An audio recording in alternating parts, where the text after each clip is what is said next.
ঝকঝকে দেখা যাচ্ছে তো। ঝকঝকা, কিন্তু এই ফোনটা ঘরে এটা যে লাইভ করে দেবে কখনো ক্লিয়ার হয় না। আমারটা নেবো, আমারটা নেবো। আজকে ধরুন সময় নেই।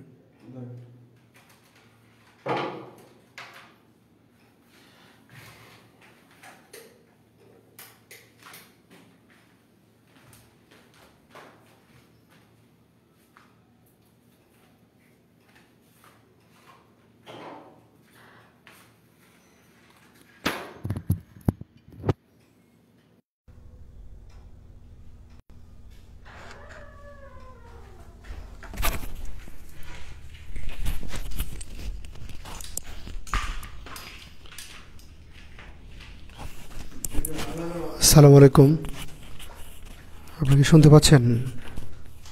সাউন্ড কি ক্লিয়ার আছে? একটু জানাবেন প্লিজ কমেন্ট করে।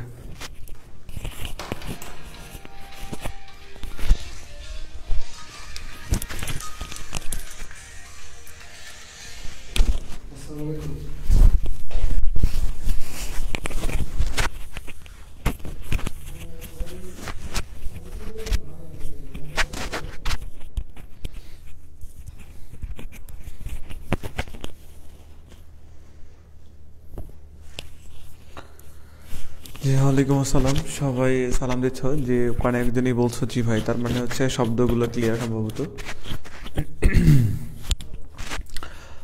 হ্যাঁ, একজন কমেন্ট করেছো লাইভটা শেয়ার করে নিন। জি, লাইভটা শেয়ার করতে পারেন। 9টা বাজছে কি? জি, আমরা 1 মিনিট দেখবো, আর 1 মিনিট পরে লাইভ শুরু করে যাচ্ছি, ক্লাস শুরু হয়ে যাবে আর কি।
জি, অনেকেই কমেন্ট করেছেন কেমন আছেন ভাইয়া। জি আলহামদুলিল্লাহ ভালো আছি। সরাসরি ক্লাসে চলে যাব, 9টায় অলরেডি 1 বেজে গেছে, তো আমরা এখনই ক্লাস রান করব। আচ্ছা, তোমাদের কাজ হচ্ছে ক্লাসের ফাঁকে কোনো প্রশ্ন থাকলে প্রশ্নগুলো কমেন্টসে করতে হবে। আপাতত প্রশ্নগুলো কমেন্টসেই করবা। কমেন্টস হচ্ছে মোটামুটি কিছুক্ষণ পর আমি চেক করবো, চেক করার পর কোনো প্রশ্ন থাকলে সেই প্রশ্নগুলোর উত্তর দেবো আর কি। এবং আজকের ক্লাসের পরে মোটামুটি তো আমরা সলিউশন কিছু ক্লাসও তোমাদেরকে দিব। এই সলিউশন ক্লাসগুলো রেকর্ডেড ক্লাস হবে, অর্থাৎ কী কী প্রশ্ন আসতে পারে এই প্রশ্নগুলোর উত্তর সাপেক্ষে কিছু সলিউশন টাইপ ক্লাস দিব তোমাদেরকে আর কি। আচ্ছা, তোমাদের তাহলে আজকের ক্লাস হচ্ছে কেমিস্ট্রি ক্লাস। কেমিস্ট্রি ক্লাসটার অলরেডি তোমরা 2টা অধ্যায় মোটামুটি দেখেছো আর কি। পদার্থের গঠন এবং পদার্থের পরিবর্তন একটা অধ্যায় বলতে পারো, এবং আরেকটা হচ্ছে প্রতীক সংকেত যোজনী সহ পারমাণবিক গঠন আমরা শুরু করেছিলাম। তো আমি পারমাণবিক গঠন অধ্যায়ে চলে যাব এখন। পারমাণবিক গঠন অধ্যায়ে আর কিছু আলোচনা আছে, এই আলোচনাগুলো তোমাদেরকে এখন দেখাবো।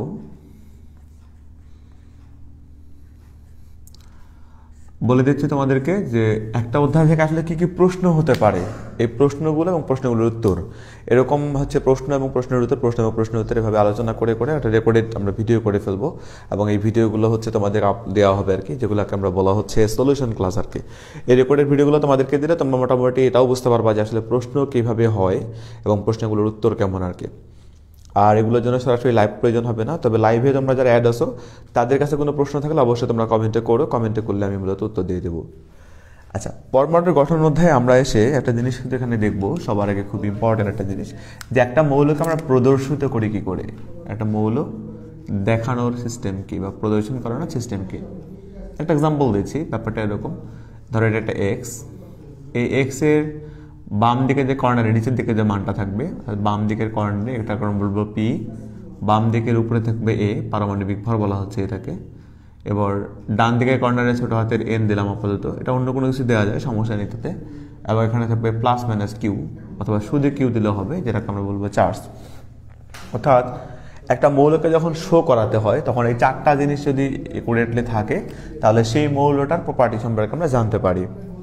যেমন আমি যদি এখানে বলি যে এটা হচ্ছে জিঙ্ক, তাহলে Z10 দ্বারা আমি যেটা বোঝাবো সেটা হচ্ছে যে জিঙ্ক এন বলতে বোঝানো হচ্ছে জিঙ্ক।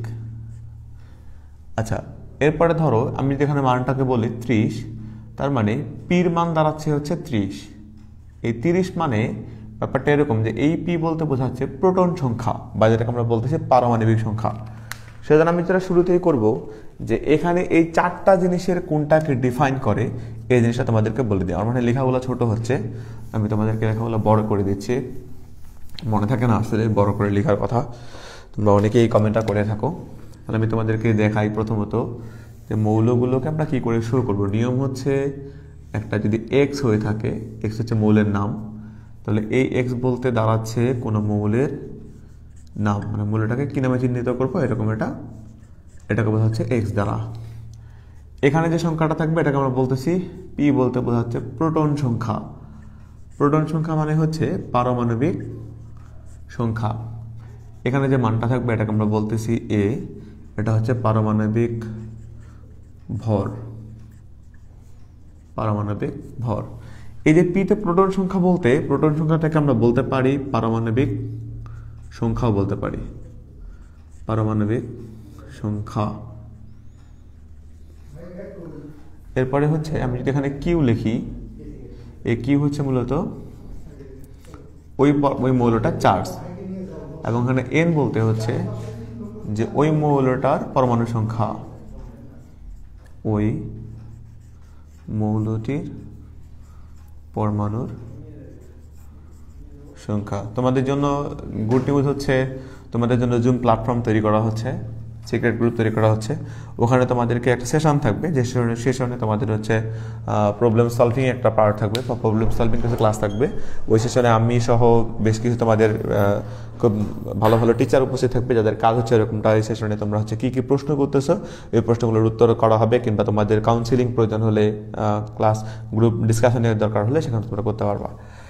আচ্ছা, তাহলে বোঝা যাচ্ছে এরকমটা যে একটা মৌল যদি আমরা এক্স দ্বারা চিহ্নিত করি, তাহলে ওই এক্স বলতে আসলে মৌলটার নাম বোঝাচ্ছে, পি বলতে প্রোটনের নাম্বার বা পারমাণবিক সংখ্যা, এ হচ্ছে পারমাণবিক ভর, কি হচ্ছে চার্জ, এবং এন হচ্ছে মৌলটির সংখ্যা, মানে ওই মৌলটির পরমাণু সংখ্যা।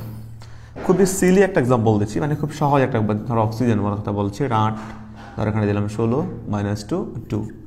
তাহলে এই ও দ্বারা মূলত বোঝানো হচ্ছে যে এটা একটা অক্সিজেনের কথা বলা হচ্ছে, মানে এই মৌলটার নাম হচ্ছে অক্সিজেন। এর পি বলতে বোঝানো হচ্ছে যে প্রোটন সংখ্যা হচ্ছে 8টা, যেহেতু তার মানে এর পারমাণবিক সংখ্যা এরকম লিখতে পারি আমরা যে পারমাণবিক সংখ্যা হচ্ছে 8, যেটাকে আমরা বলতে পারি পি = 8 গেল। এবার হচ্ছে বলতে পারি এ, পারমাণবিক ভরের মান হচ্ছে 16, চার্জ বলতে পারি হচ্ছে -2, এবং পরমাণুর সংখ্যা, পরমাণুর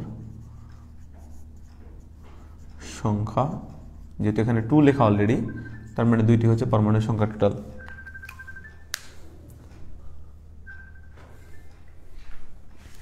একটুখানি দাঁড়াবে তোমরা, যে দেখা যাচ্ছে মোটামুটি। তাহলে যারা বলতেছিলাম যে পরমাণু সংখ্যা তার হচ্ছে 2টা। এখন এখান থেকে 2টা লজিক মনে রাখতে হবে তোমাদেরকে। এটা হচ্ছে A = P + N এবং Q = P - E। এখান থেকে আমরা যেটা করতে পারি এটা হচ্ছে এরকমটা, পরমাণু সংখ্যা হচ্ছে কিন্তু এখানে 2টা দেখা যাচ্ছে। তো এই 2টা সূত্র তোমাদের মনে রাখলে আমাদের কাজ হচ্ছে বা সুবিধা হচ্ছে, এই 2টা সূত্রের মাধ্যমে বাকি জিনিসগুলো বের করতে পারি। আচ্ছা, একটুখানি ইন্টারাপ্ট করি প্লিজ।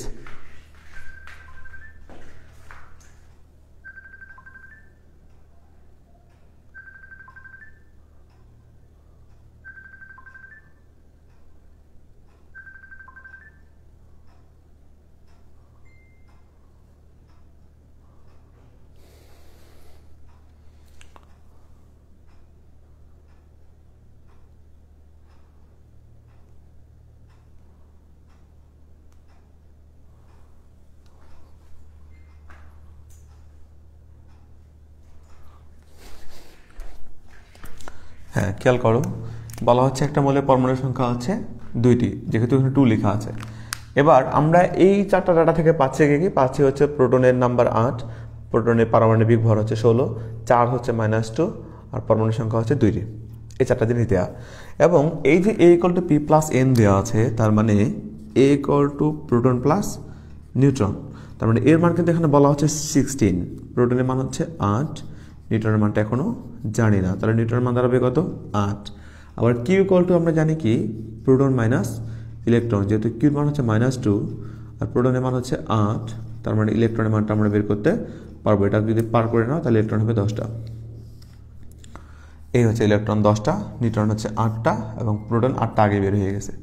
অর্থাৎ একটা মৌলের ভিতরে খেয়াল করে দেখো, এই ডাটা যদি ঠিকঠাক থাকে তাহলে ওই মৌলটার ভিতরে কি কি আছে না আছে সব কিছু আমরা বের করতে পারবো। এখন কি কি আমাদেরকে বের করতে হবে, এটাও যদি একটা প্রশ্ন করি আমরা, তাহলে প্রশ্নের উত্তর হবে এরকমটা বলা যেতে পারে যে একটা মৌল থেকে যেহেতু আমরা কয়েকটা ডাটা বের করি, বলতে স্থায়ী কণিকা যেটা আছে, তোমরা জানো যে একটা মৌলের ভিতরে 3 ধরনের কণিকা থাকা সম্ভব, স্থায়ী কণিকা, অস্থায়ী কণিকা, কম্পোজিট কণিকা।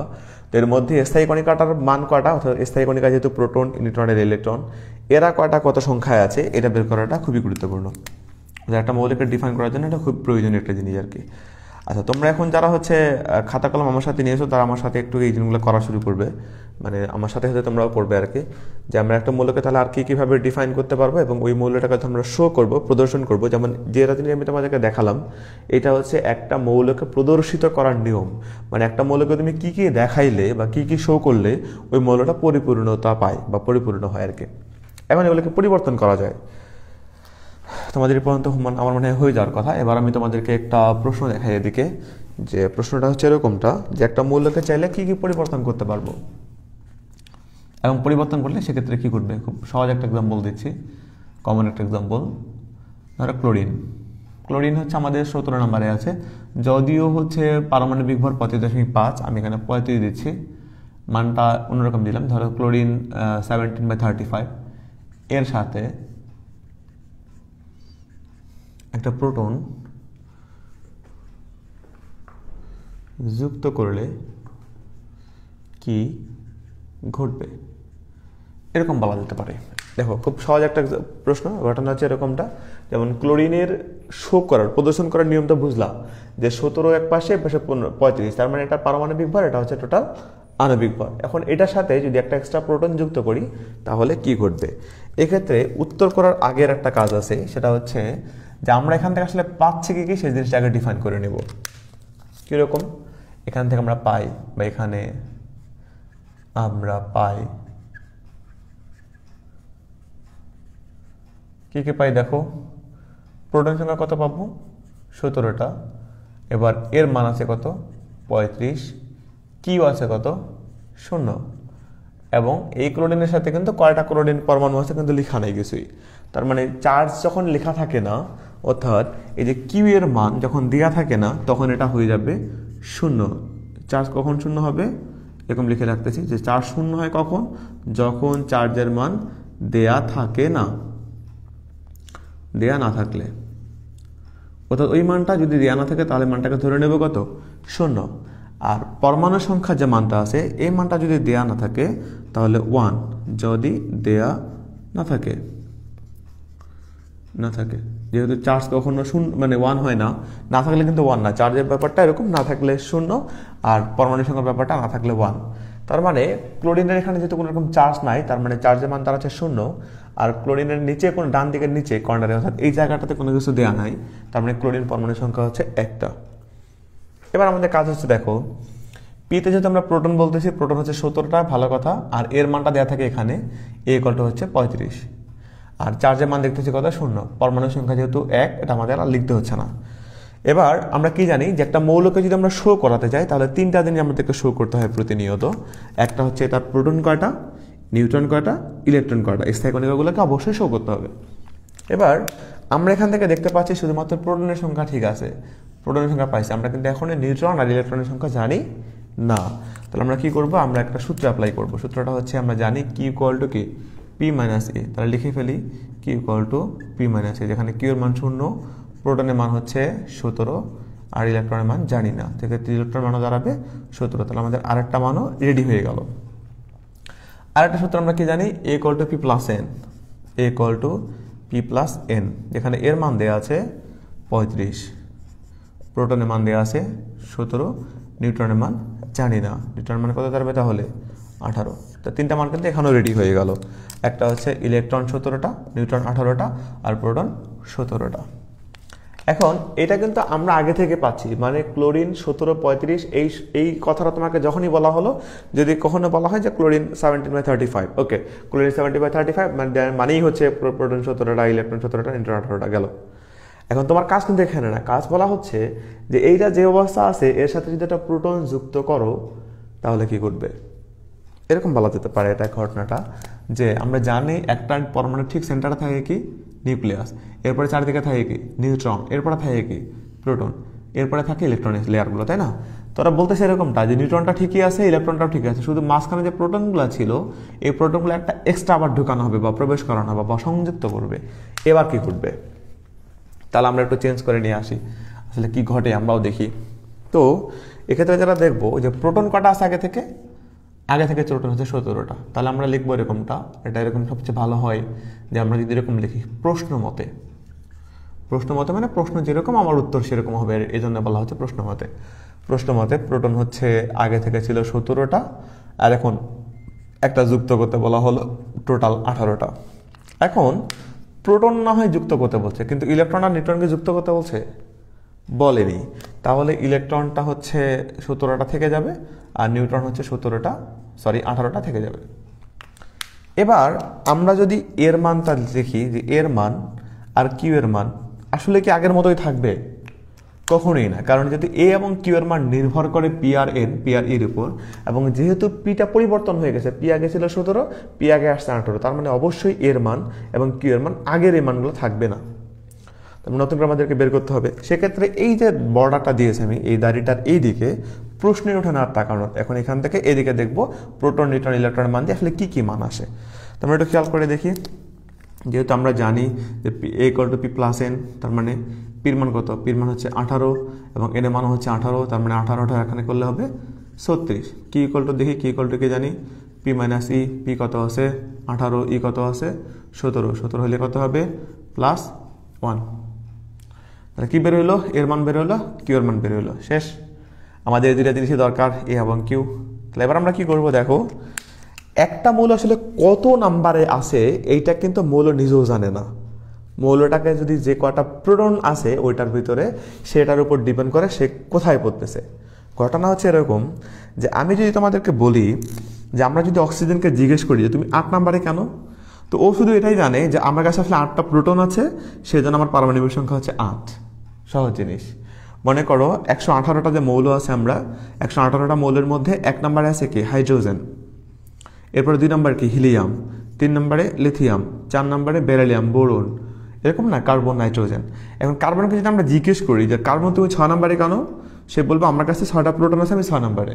জিঙ্ক তুমি 30 নম্বরে কেন, কারণ জিঙ্ক বলবে আমার কাছে 30টা প্রোটন আছে তাই।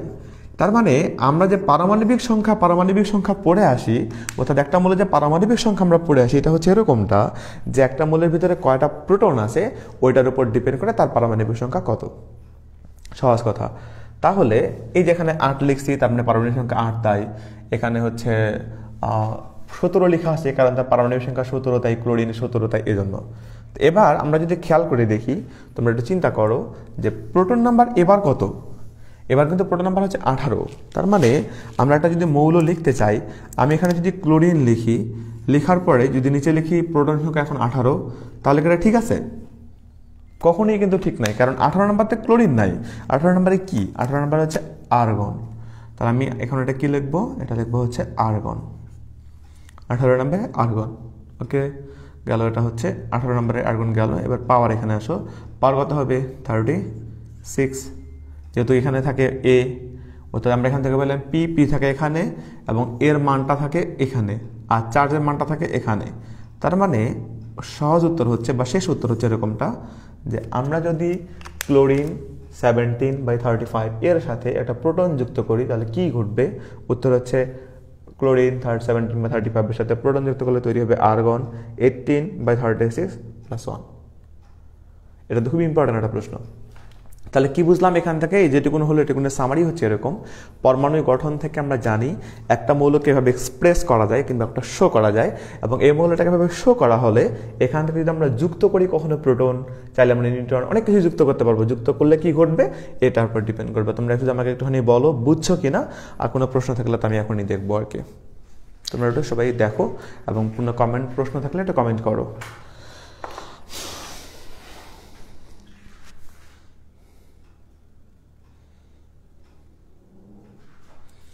লেখাগুলা বোঝা যাচ্ছে না ভাই, নিচের লেখা ঠিক মতো দেখা যায় না। নিচের লেখা বলতে কতটুকু নিচের লেখায় বোঝা যাচ্ছে না? আচ্ছা আচ্ছা,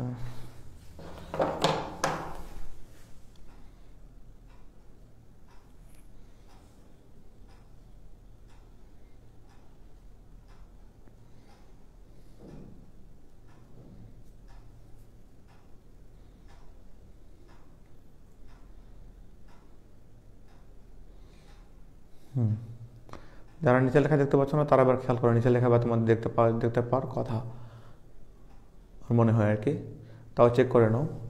বুঝছি ভাইয়া, অল ক্লিয়ার দিয়ে একদম কমেন্ট করছো। আমি বাকি কমেন্টগুলো একটুখানি দেখি চেক করে কি অবস্থা।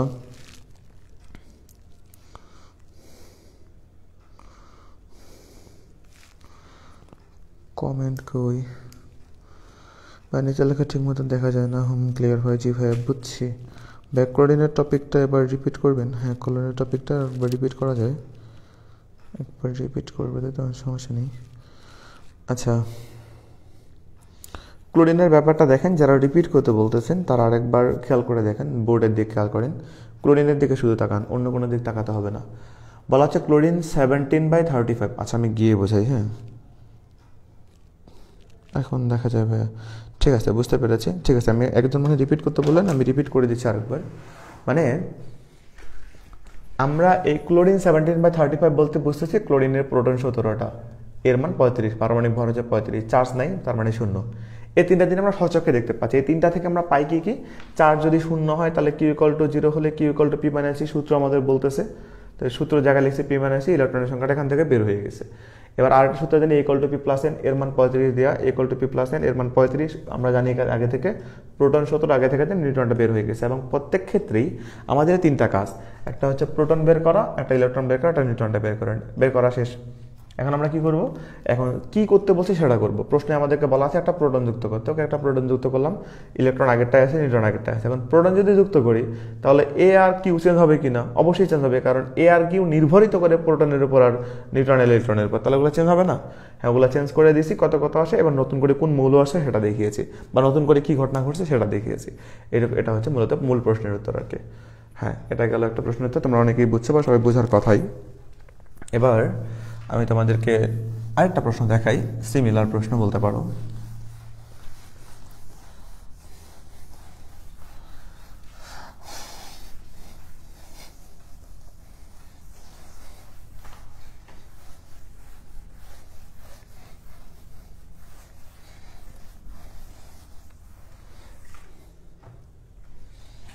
প্রশ্ন হচ্ছে এরকম,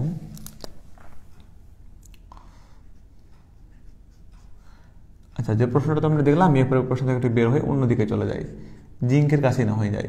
জিঙ্ক ধরো 30/65, এখানে ধরো আমি কোনো চার্জ কিছু দিলাম না, বললাম শুধুমাত্র এর সাথে 2টি নিউট্রন যুক্ত করলে কি ঘটবে? কি যুক্ত করবো? 2টা নিউট্রন। আমাদের অ্যান্সারের সবার আগের কাজ হচ্ছে আমরা এখান থেকে পাই কি, তো লিখে নেব এখানে কি পাচ্ছি। প্রোটনের সংখ্যা হচ্ছে 30, দেখতে পাচ্ছ, চার্জের মান হচ্ছে কিছু নাই, তার মানে কি 0, এবং এর মান দেয়া আছে এখানে 65। এবং তোমাদেরকে বললাম আমি যে যখনই Q=0 হবে, বা Q= আমরা কি জানি P-, Q এর মান 0, প্রোটনের মান কত? প্রোটনের মান 30, সো ইলেকট্রনের মানটা আমরা পাবো এখনই, ইলেকট্রনের মান আসবে কত? 30, তাহলে ইলেকট্রনটা বের হয়ে গেছে, আর প্রোটনটা সবার আগে বের হয়ে গেছে, দুইটা কাজ হয়ে গেল। এবার 3 নম্বর কাজ কি হবে? A=P+N, এর মান এখানে কত দেওয়া? 65, পির মান 30, তাহলে এন এর মান যে বের হবে, এর মান কত? 35, তাহলে বের হলো কি আমাদের এখন? Neutron number. এই তিনটা জিনিস রেডি। অলওয়েজ এই তিনটা জিনিস রেডি করে নিব, প্রোটন, নিউট্রন, ইলেকট্রন, তিনটা স্থায়ী কণিকা নিতে হতে যেহেতু আমাদের কাজ এই তিনটা স্থায়ী কণিকাকে শো করে দিব। দেওয়ার পর এখন কাজ হচ্ছে বলা হচ্ছে দুইটা নিউট্রন যুক্ত করলে কী ঘটবে। ওকে, চলো দুইটা নিউট্রন যুক্ত করে দিই। তাহলে নিউট্রনের মান কত ছিল আগে থেকে? 35টা। কটা যুক্ত করব? 2টা। 37টা হলো নিউট্রন। ওকে, নিউট্রন ছাড়া যারা আছে এই যেমন ইলেকট্রন, এটা তো চেঞ্জ হবে না, এটা তো যা 30টাই থাকবে। আর কি প্রোটন কটা আছে? প্রোটন আছে আগে থেকে 30টা, এটাও চেঞ্জ হবে না। তাহলে আমরা এখন দেখি নতুন করে এ কত আসে। এ কলটা যেহেতু আমরা সূত্র জানি P+N, এখানে P হচ্ছে 30, N হচ্ছে 37, তার মানে কত দাঁড়াবে এখন? 67। কিউতে চলে আসি। কিউ কলটা আমরা সূত্র জানি কি P - E, যেখানে P দেওয়া আছে 30 আর ইলেকট্রন দেওয়া আছে 30, তার মানে চার্জ কত হবে? 0। এবার আমি কি মৌল লিখবো, এটা তার প্রশ্ন। প্রশ্নটার উত্তর হচ্ছে এরকম যে আমরা আগে দেখবো প্রোটন কত নাম্বার। প্রোটন কত নাম্বারে আছে? 30।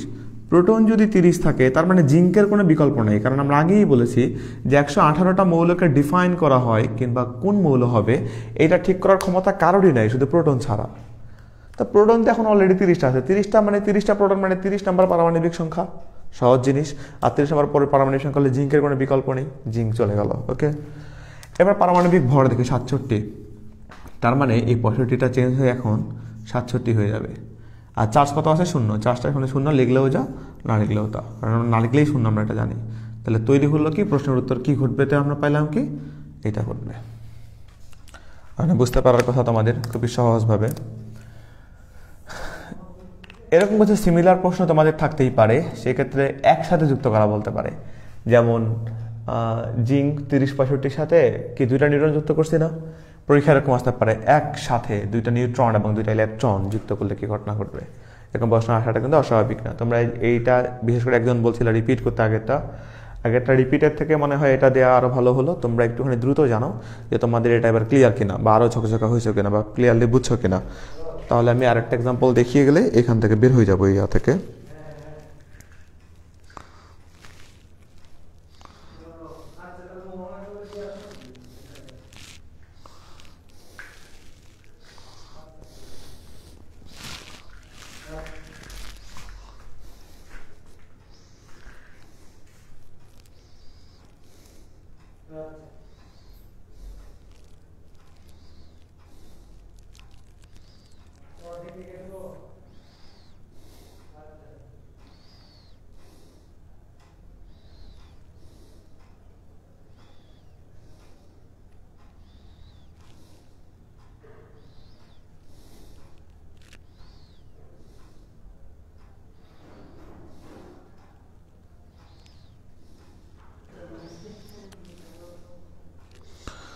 জি, একজন বলছেন লেখাগুলো একটুখানি বড় করতে।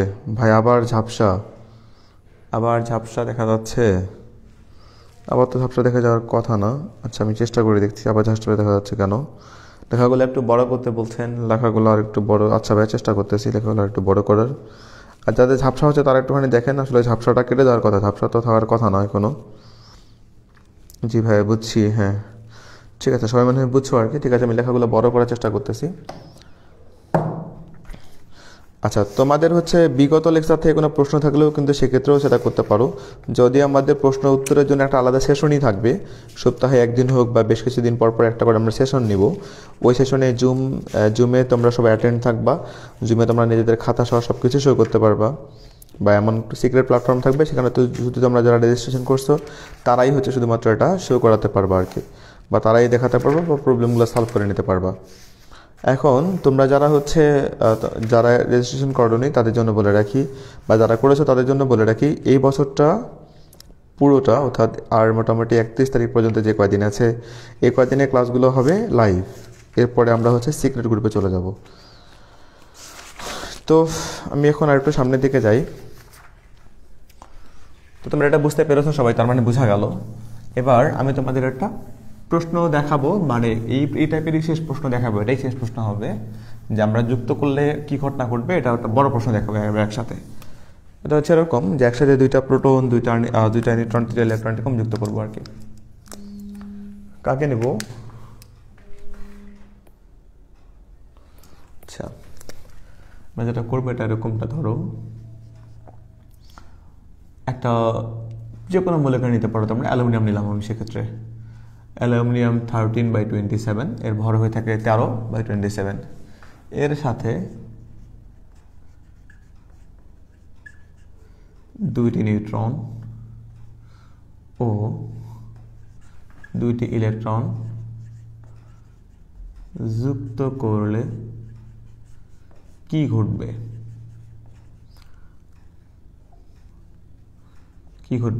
এখানে কিন্তু অনেকের মনে প্রশ্ন হচ্ছে এখানে যে অ্যালুমিনিয়াম 13/27 এর সাথে 2টা নিউট্রন আর 2টা ইলেকট্রন যুক্ত কি একসাথে করব কি? এটা প্রশ্নটা কি এরকম?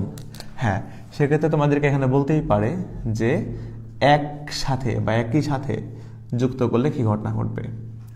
অর্থাৎ এই একই সাথে কথা যদি লেখা নাও থাকে তাও তোমাদেরকে বুঝতে হবে এই কাজটা কিন্তু একই সাথে যুক্ত করতে বলা হচ্ছে। আচ্ছা, একই সাথে যুক্ত করতে বলা হচ্ছে, তোমাকে কিভাবে বুঝলা? ব্যাপারটা এরকম যে যদি এরকমভাবে না বলা হতো অ্যালুমিনিয়াম 13/27 এর সাথে 2টা নিউট্রন ও 2টা ইলেকট্রন যুক্ত না করলে কি ঘটবে, এরকম যদি না বলা হতো, একই সাথে যদি না হতো, তাহলে বলা হতো এরকম যে অ্যালুমিনিয়াম 13/27 এর সাথে আলাদা আলাদাভাবে 2টি নিউট্রন এবং 2টি ইলেকট্রন যুক্ত করা থাকলে কি ঘটবে। এক কথা, তোমাকে যদি আলাদা আলাদাভাবে মেনশন না করে দেয় তাহলে তোমাকে বুঝতে হবে একই সাথে। তার মানে একই সাথে কথাটা লেখা থাকতেও পারে, নাও পারে। সেখান থেকে আমরা কি দেখতে পাবো? অ্যালুমিনিয়ামের কথা আমরা এরকম জানি, অ্যালুমিনিয়াম 13/27। তার মানে এখান থেকে আমরা কি কি জিনিস পাই? প্রোটন হচ্ছে পাই 13টা, পারমাণবিক ভর পাই হচ্ছে 27, আর চার্জের মান এখানে দেওয়া নেই, so 0। So Q equal to আমরা কি জানি? P minus C. যেখানে কি হচ্ছে 0, প্রোটনের মান হচ্ছে 13, ইলেকট্রনের মান জানি না। তাহলে যদি এটা যদি 0 হয়ে থাকে তার মানে ইলেকট্রনের মান আসবে 13। এটা দেখো বুঝো কি না?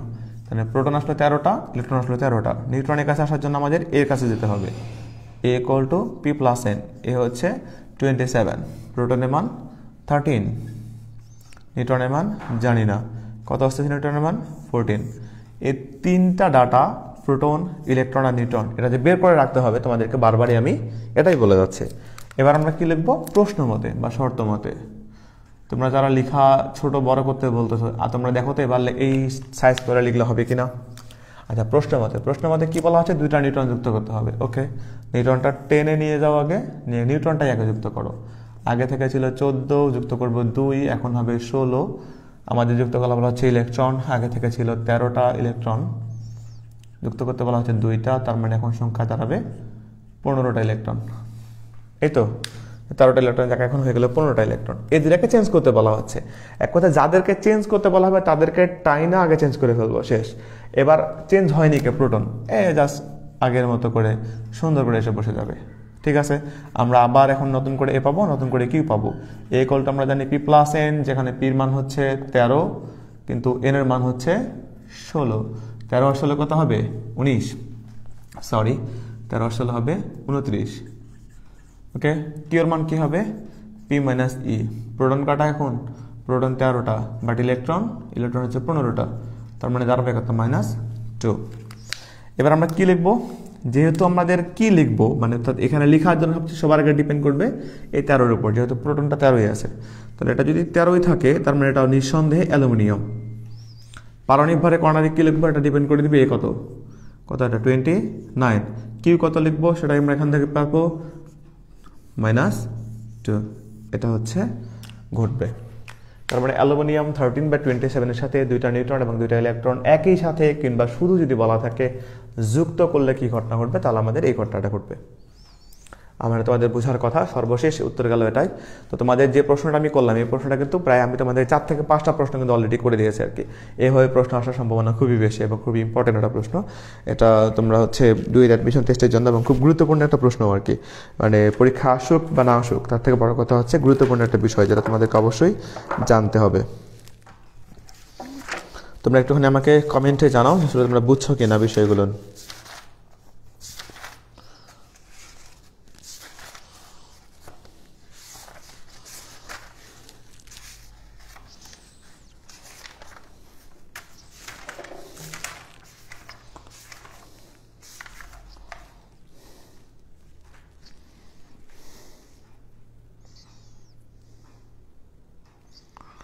ও আচ্ছা, জি, একজনের ঝাপসা দেখা যাচ্ছিল, তার নেট প্রবলেম। নীরব, তাই না ভাই? আমাদের এখানে নেট প্রবলেম। জি ভাইয়া, নেট প্রবলেম হলে একটুখানি দেখো, নেট আসলে একটুখানি সচল করলেই মানে ভালো হবে তোমার জন্য। আচ্ছা, এবার আমি টপিক চেঞ্জ করব, সামনের টপিকে দেখে যাব। আচ্ছা, একজন প্রশ্ন করছিল, প্রশ্নটা হচ্ছে এরকম যে জিঙ্কের ভর সংখ্যা পরিবর্তন হলে ওই জিঙ্কের নাম কি হবে? আসলে ভর সংখ্যার উপর ডিপেন্ড করে না ভাই। জিঙ্কটা হচ্ছে, বা জিঙ্ক কেন, যে কোনো মৌলর নাম কি হবে সেটা শুধুমাত্র প্রোটন সংখ্যা দ্বারা নির্ধারিত আর কি, বা প্রোটন সংখ্যায় ঠিক করে দিতে পারে যে আসলে ওর নাম কি। এক কথায় একটা তো মৌলের বিবেচনা আছে, মানে 118টা যে মৌল আছে, আমি তোমাদেরকে শুরুতে এই কথাটাই বলতেছিলাম যে 118টা যে মৌল আছে, হাইড্রোজেন, হিলিয়াম, লিথিয়াম, বেরিলিয়াম, যে সিরিয়ালটা আছে, এই সিরিয়ালটা কেন বলা হচ্ছে? এই সিরিয়ালটা পারমাণবিক সংখ্যা নাকি, তাই না? তোমাদেরকে তাই শিখালাম যে পারমাণবিক সংখ্যা নাম্বার যার যত সেটা হচ্ছে তার সিরিয়াল। এখন এটার মানেই এটা যে তুমি যে জিঙ্কের কথা বললা, জিঙ্ক মানেই হচ্ছে 30, গ্যালিয়াম মানেই হচ্ছে 31, জার্মেনিয়াম মানেই কত 32, আর্সেনিক মানেই কত 33। উল্টাটাও বলতে পারো।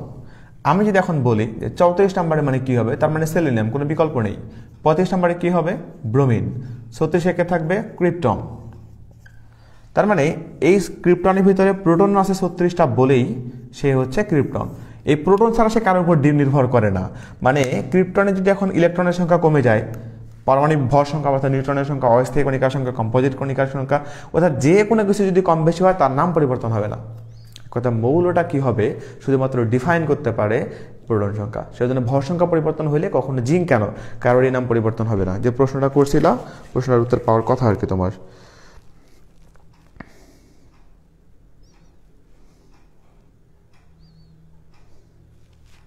আচ্ছা, একজন প্রশ্ন করেছিল যে অধাতুর নামের শেষে আইট যুক্ত হবে এবং ধাতুর নামের সাথে আম যুক্ত হবে, কম যোজনী ব্যবহৃত হলে আস হবে, বেশি যোজনী ব্যবহৃত হলে ইক হবে। এই বিষয়টা একটু বুঝিয়ে বল দিবেন প্লিজ।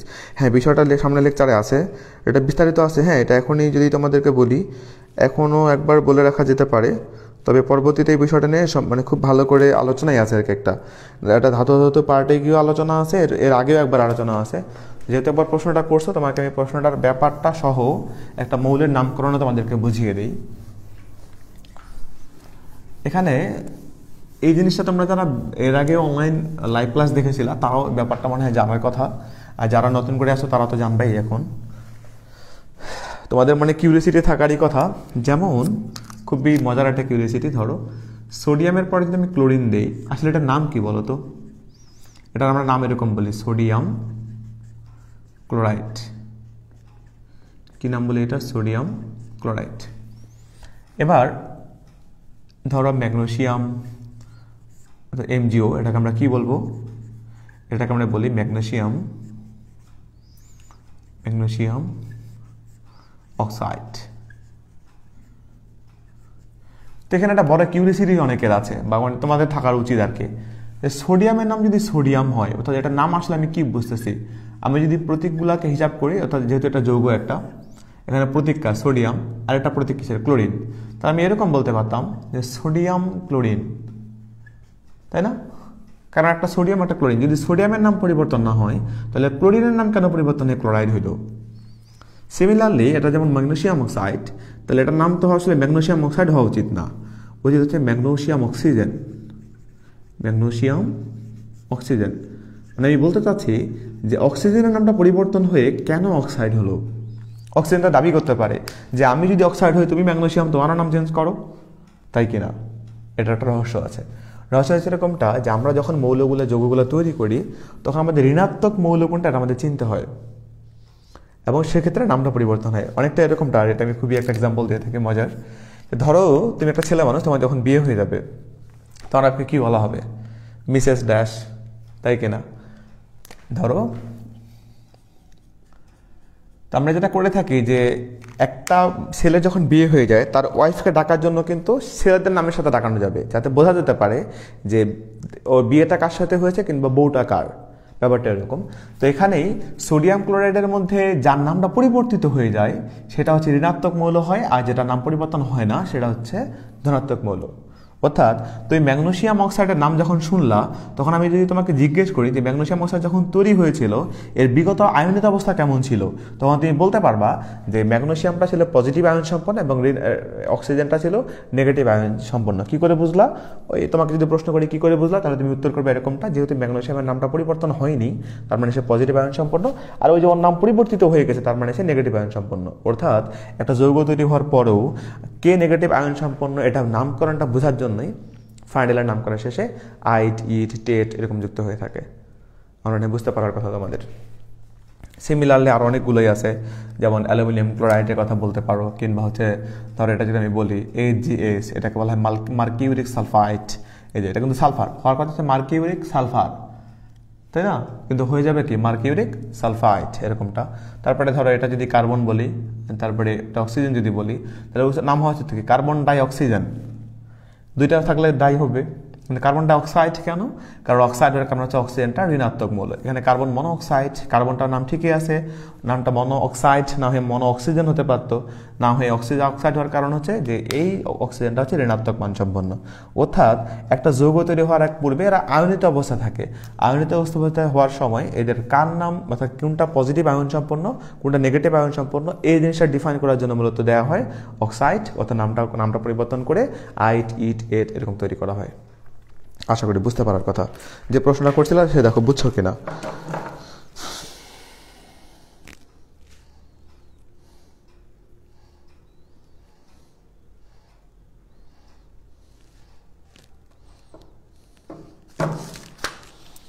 আচ্ছা, এবার আমরা একটু সামনে যাব। তোমরা আমার মনে হয় এটা অনেকেরই বোঝার কথা।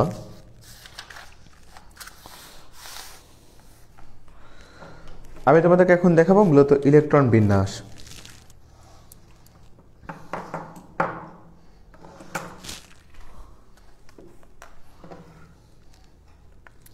তোমরা অনেকেই হচ্ছে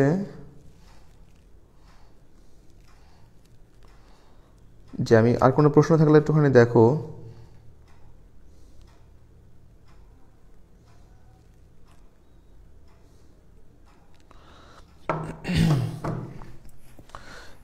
ইলেকট্রন বিন্যাস দেখাবো, অনেক বড় টপিক এটা, পরমাণু গঠনের অধ্যায়েরই টপিক এটা, এবং এই ইলেকট্রন বিন্যাসটা আমাদের খুব প্রয়োজন, জরুরি প্রয়োজনও বলতে পারো।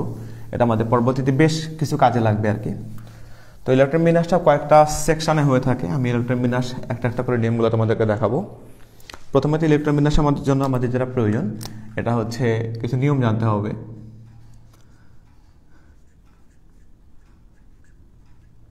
ইলেকট্রন বিন্যাস টপিক কিন্তু মূলত এটা। এই ইলেকট্রন বিন্যাসের জন্য আমাদের সবার আগে যেটা জানা প্রয়োজন সেটা হচ্ছে আহ্বাব নীতি।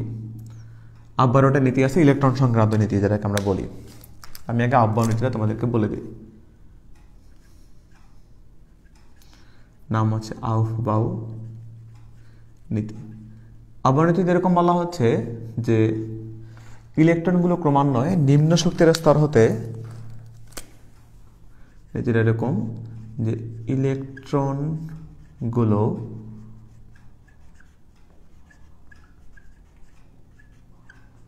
ক্রমান্বয়ে নিম্ন শক্তি স্তর হতে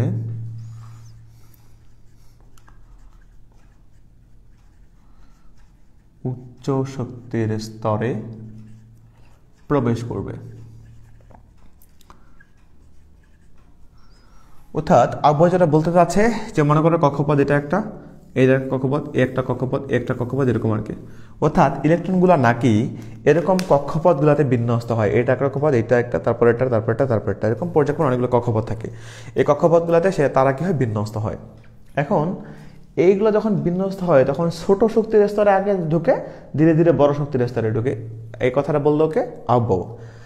এই কথাটাই বলছে যে ইলেকট্রনগুলো ক্রমান্বয়ে নিম্ন শক্তির স্তর মানে ছোট ছোট শক্তির স্তর থেকে শুরু করে পরবর্তীতে বড় শক্তির স্তরে প্রবেশ করে। এখন আমরা আহ্বাবকে জিজ্ঞেস করব যে আমরা তো জানি না আসলে কোনটা ছোট শক্তির স্তর কোনটা হচ্ছে বড় শক্তির স্তর, তো আমাদেরকে জানিয়ে দাও আহ্বাব, যে কী করে আমরা বুঝবো আর কি। সে একটা কী করলো, তার একটা মডেল দাঁড় করালো কিংবা একটা নিয়ম দাঁড় করালো। এটা হচ্ছে SPDF এর মাধ্যমে। এটা দেখতে এরকমটা, লেখাটা সবাই একটু দেখিও মনোযোগ দিয়ে, বা তোমরা আমার সাথে লিখতে পারো। প্রথমটা হচ্ছে S, এরপর হচ্ছে SP, এরপর হচ্ছে SPD, এরপর SPDF, আবারও এস পি ডিএফ। মনে রাখার উপায় হচ্ছে এস, এরপরে এসপি, তারপরে বৃদ্ধি পেলে এসপিডিএফ। তুমি যা লিখছো উল্টা দিক থেকে আবার এসপিডিএফটা লিখছি না, এসপিডিএফটা আবার লিখলাম, তারপরে কোনটা হবে, এই যে এটা চলে গেছে, তার মানে এটা আবার লিখছি, তাহলে এবার এটা লিখবো নিচে, তাহলে এস পি ডি এটা লিখছি, এবার তাহলে এটা লিখবো এস পি, লাস্ট এটা আছে, এটা লিখবো। এবার আমরা দেখবো যে কোনটা কত নম্বর রোতে পড়ে। এটা 1 নম্বর সারি, এটা 2 নম্বর সারি, তার মানে এটা 2, এটা 3 নম্বর সারি, 3 3 3, এটা 4 নম্বর, এটা 4, এটা হচ্ছে 5 নম্বর, এটা হচ্ছে 6 নম্বর, এটা 7 নম্বর, আর এটা 8 নম্বর। আমরা যেটা করবো এটা এরকমটা, যে আমরা এখন আব্বা এখন একটা সেগমেন্ট করে দিবে এরকমভাবে পিছন দিক থেকে, এরকম। এটা একটা রাস্তার মতো করে দিল আর কি, এটা একটা, এটা একটা, এটা একটা,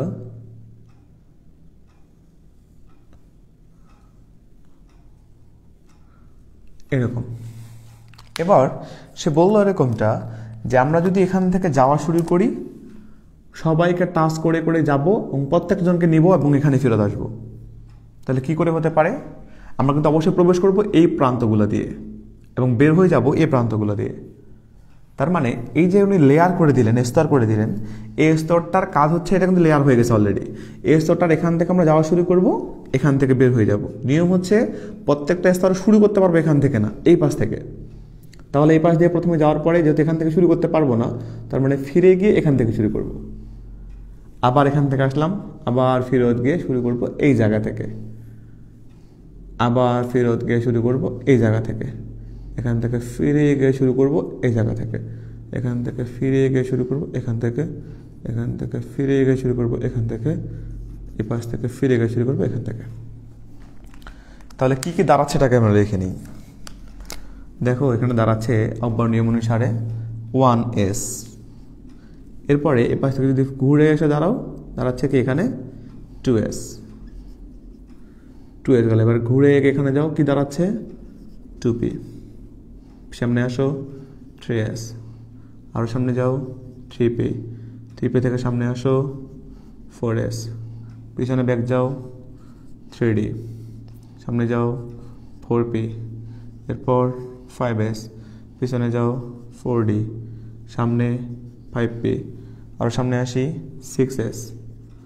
ঠিক আছে, ঘুরে গিয়ে এখান থেকে শুরু করি 4f, 4f, এরপরে 5d, এরপর 6p, এরপর 7s, এরপর ঘুরে যাই 5f, এরপর 6d, এরপর 7p, 8s। কি করলাম সবাই তো মানে বুঝছো? যদি না বুঝে থাকো ভিডিওটা পজ করে আরেকবার পরে দেখে নিবা আর কি। এটা আমি আর রিপিট করতেছি না, এটা মূলত আহ্বায়ের একটা নীতি। এই নীতি অনুসারে তার মতামত অনুসারে এটা একটা লেয়ার 1 2 3 4 5 6 7 8। উনি যেটা বোঝাতে যাচ্ছে ঘটনাটা এরকম যে এই প্রথম লেয়ার, এটা এই 1 নম্বর, এটা হচ্ছে 2 নম্বর লেয়ার, এই লেয়ারটা, এটা হচ্ছে 3 নম্বর লেয়ার, এটা এরকম কয়েকগুলো লেয়ার করে দিল। এরকম তার মধ্যে লেয়ার কটা হলো 8টা। এই লেয়ারগুলোতে মধ্যে নাম আমি এখনই দিয়ে দিচ্ছি, আমাগুলো সুন্দর হচ্ছে না। 1 2 3 4 5 5 6, এরপরে 7, এরপর আরেকটা হবে। হ্যাঁ, আমি আরেকটা লিখতেছি না। প্রথমটার নাম হচ্ছে K L M N O P Q, আরেকটা লেয়ার বাইরের দিক হবে। হ্যাঁ, এটা হচ্ছে নাম হচ্ছে আর। এবং এই যে লেয়ারগুলো আমি দেখালাম K L M N O P Q আর, এই 8টা যে লেয়ার আছে এই লেয়ারগুলোকে মূলত বলা হচ্ছে শক্তি স্তর। লেয়ারগুলোকে কি বলা হচ্ছে? শক্তি স্তর। আর ওটার নাম হচ্ছে অরবিট, এর একটা নাম হচ্ছে শেল। মনে থাকবে কি কি নাম? এগুলোকে বলা হচ্ছে শক্তি স্তর, বলা হচ্ছে অরবিট, বলা হচ্ছে শেল। আচ্ছা, আমার এইটুকু 3টা নাম জানলে তোমাদের হবে আর কি। ও আচ্ছা, আর একটা নামও আছে, হচ্ছে কক্ষপথ। মনে থাকবে? তাহলে পথটাকে বলা হচ্ছে কক্ষপথ, বলা হচ্ছে শেল, বলা হচ্ছে অরবিট, বলা হচ্ছে শক্তি স্তর। ওকে, এই শক্তি স্তরগুলোকে চাইলেই আমরা যেটা করতে পারি নামকরণ প্রথম দ্বিতীয় দ্বারা করতে পারি। অর্থাৎ এটা হচ্ছে 1, এটা হচ্ছে 2 3 4 5 6 7 8 এবং ইলেকট্রনগুলো কিভাবে কোথায় কয়টা বিন্যস্ত হবে ওই জিনিসটাই বোঝানোর জন্য উনি কি করলেন, এরকম একটা আমাদেরকে সিকোয়েন্স দিলেন। ওই সিকোয়েন্স অনুসারে ইলেকট্রনগুলো প্রবেশ করবে। মানে আমরা যদি আরও একটু ভালো করে সামারি করি, তোমরা কিন্তু খুব ডিপলি এই জিনিসটা বোঝো আর কি একটু কষ্ট করে, যে আমরা কি জানি। আমরা গত লেকচার থেকে যারা শুনেছিলাম বিজ্ঞানীদের কাছ থেকে, যেমন আমি তোমাদেরকে বলেছিলাম যে আমিও তোমাদের মতো একজন ছাত্র, এখন আমরা বিজ্ঞানীদের কাছ থেকে কথাগুলো শুনবো আর কি। তো সায়েন্টিস্ট আমাদেরকে বললো এরকমটা যে একটা মৌলের ভিতরে 3 ধরনের কণিকা থাকা সম্ভব, একটা হচ্ছে ইলেকট্রন, একটা প্রোটন, একটা নিউট্রন। তো আমরা দেখলাম যে ভরের তারতম্যের কারণে নিউট্রন থাকে সবচেয়ে ভিতরে, এরপর থাকে প্রোটন, এরপর থাকে ইলেকট্রনগুলো। এবার ওরা বললো যে হচ্ছে ইলেকট্রনগুলো আসলে এক জায়গায় পুঞ্জীভূত বা গুচ্ছীভূত থাকে না, বরং তারা কক্ষপথে থাকে। এই কক্ষপথে যে ঘূর্ণায়মান থাকে বা ভ্রমণরত থাকে, ভ্রাম্যমান থাকে, এই ক্ষেত্রে যে লেয়ারগুলো অবলম্বন করে সে লেয়ারগুলো হচ্ছে প্রথম, দ্বিতীয়, তৃতীয়, চতুর্থ, এরকমভাবে লেয়ারগুলো ধীরে ধীরে বড় হচ্ছে। এবং আহ্বান নীতি অনুসারে আমরা দেখলাম যে টোটাল 8টা আলাদা আলাদা স্তর কিংবা শক্তি স্তর কিংবা শেল অথবা কক্ষপথে তারা বিন্যস্ত হয়। এবং সেক্ষেত্রে তিনি যে একটা ফরম্যাট দাঁড় করালেন, এই নীতি অনুসারেই মূলত হচ্ছে এগুলো নির্ধারিত হয়ে থাকে। আচ্ছা, তোমরা এটুকু দেখো আসলে তোমরা বুঝতে পেরেছো কিনা।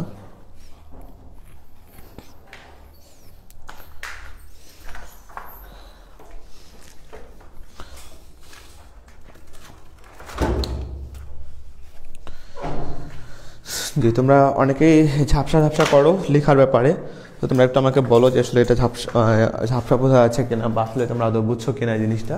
যতটুকু লিখলাম আমার তো মনে হয় স্যার নিচের লেখাগুলো দেখা যায় না, নিচের লেখাগুলো দেখা যাচ্ছে না, নিচের লেখাগুলো দেখা যাচ্ছে না। উম্মে সালমা ঈশা, আচ্ছা আপনি আরেকবার কমেন্ট করবেন, হ্যাঁ নিচের লেখাগুলো দেখা যাচ্ছে কিনা, আমি আর একটু ঠিক করে দেওয়ার চেষ্টা করতেছি। উপরের লেখাগুলো তো দেখতে পাওয়ার কথা।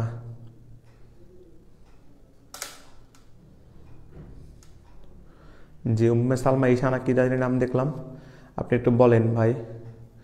ক্যামেরা ফোকাসিংটা ঠিক করেন, ক্যামেরা ফোকাসিংটা ভাই ঠিকই থাকার কথা। ক্যামেরা ফোকাস দেখো তো ভাই এখন ঠিক আছে কিনা, আসলে ক্যামেরা ফোকাসটা ঠিকই থাকার কথা আর কি। দেখো তোমরা একটু তারপরে দেখো, আমরা চেষ্টা করতেছি ক্যামেরার ব্যাপারটা আরও একটু ঝকঝকে করার। আচ্ছা, তো বুঝছো মনে হচ্ছে সবাই আর কি।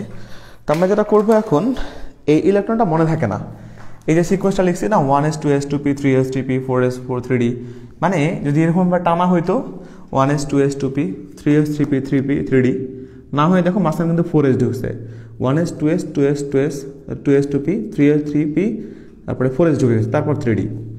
এখন আব্বা বলতেছে যে এটা ছোট এটা বড়, কি করে ছোট বড় এটা কিন্তু পরে আমরা প্রমাণ করবো, আসলে আব্বা এটা নিজে প্রমাণ করে দিবে।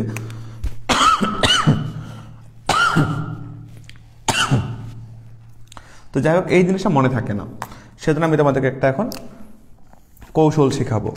কৌশলটা হচ্ছে একটা 2 বন্ধুর কথা, একজনের নাম হচ্ছে শাহিন, আরেকটা ছেলের নাম হচ্ছে সুমন। এরা 2জন খুব ভালো বন্ধু, তবে সুমন হচ্ছে শাহিনকে খুব স্মার্ট মনে করে, এবং সুমন যেটা করে শাহিনের মতো স্মার্ট হওয়ার জন্য সুমন হচ্ছে সবসময় শাহিনকে ফলো করে। তো শাহিন সুমন 2 ভাই, 2 বন্ধু আর কি। তো সুমন কি করলো, যেহেতু সে অনেক স্মার্ট নিজেকে মনে করে, সে একটা নিজের জন্য পিএস রেখে দিল। এবার সুমন যেহেতু শাহিনের ফলোয়ার, সেও নিজের জন্য একটা পিএস রাখলো। গল্পটা হচ্ছে শাহিন এবং সুমনের, শাহিন একটা নিজের জন্য পিএস রাখলো, সুমনও নিজের জন্য একটা পিএস রেখে দিল। ওকে, এবার কি করলো শাহিন, যেহেতু সে স্মার্ট লোক বা স্মার্ট মানুষ, সেজন্য সে নিজের ভবিষ্যতের জন্য একটা ডিপিএস করলো। সুমন নিজেও স্মার্ট হতে চাচ্ছে, সেজন্য সেও শাহিনকে ফলো করে একটা ডিপিএস করলো। এবার শাহিন তার বিশ্বস্ত বন্ধু তার স্ত্রীর জন্য একটা এফডিপিএস নামক একটা অ্যাকাউন্ট করলো বা একটা ডিপিএস করলো, নাম দিল এফডিপিএস, মানে ফ্রেন্ডের জন্য ডিপিএস। তো সুমনও এই সিমিলার কাজটাই করলো, সেও তার বন্ধুর জন্য বা তার স্ত্রীর জন্য, তার স্ত্রী সবচেয়ে ভালো বন্ধু তার কাছে, সেও একটা এফডিপিএস করে বসলো। ওকে, তার মানে বোঝা যাচ্ছে একজন আরেকজনের ভালো ফলোয়ার আর কি। এবার আমরা এই কথাগুলোকে সাজালেই এই জিনিসটা পেয়ে যাব। কি করে? শাহিনের জন্য আমরা লিখবো হচ্ছে এস, সুমনের জন্য লিখবো এস, এবার হচ্ছে পিএস, পিএস আবার লিখবো পিএস, এরপর লিখবো ডিপিএস, তাহলে ডিপিএস, আবার লিখবো ডিপিএস, ডিপিএস, এরপর এফডিপিএস, এফডিপিএস, আবার লিখবো এফডিপিএস, এফডিপিএস।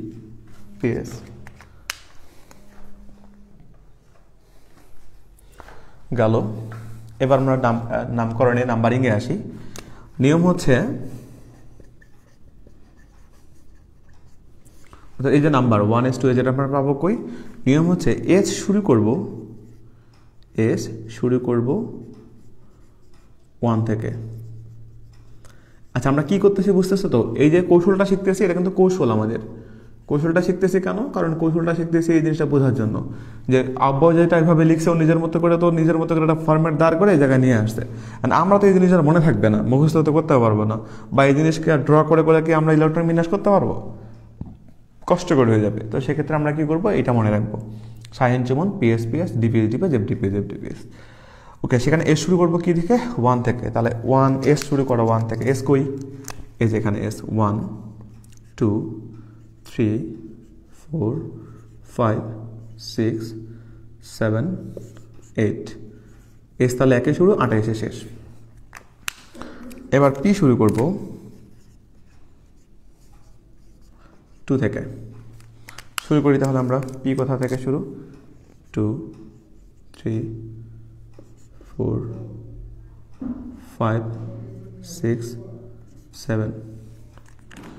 ডি শুরু করব 3 থেকে। ডি কই দেখি? এই যেখানে হচ্ছে ডি 3 4 5 6। কি বাকি আছে? আর এফ বাকি আছে। এফ শুরু করব 4 থেকে। আচ্ছা তোমরা সবাই দেখতে পাচ্ছ কিনা একটুখানি আমাকে বলো তো। অনেকে বলতে ঝাপসা হচ্ছে।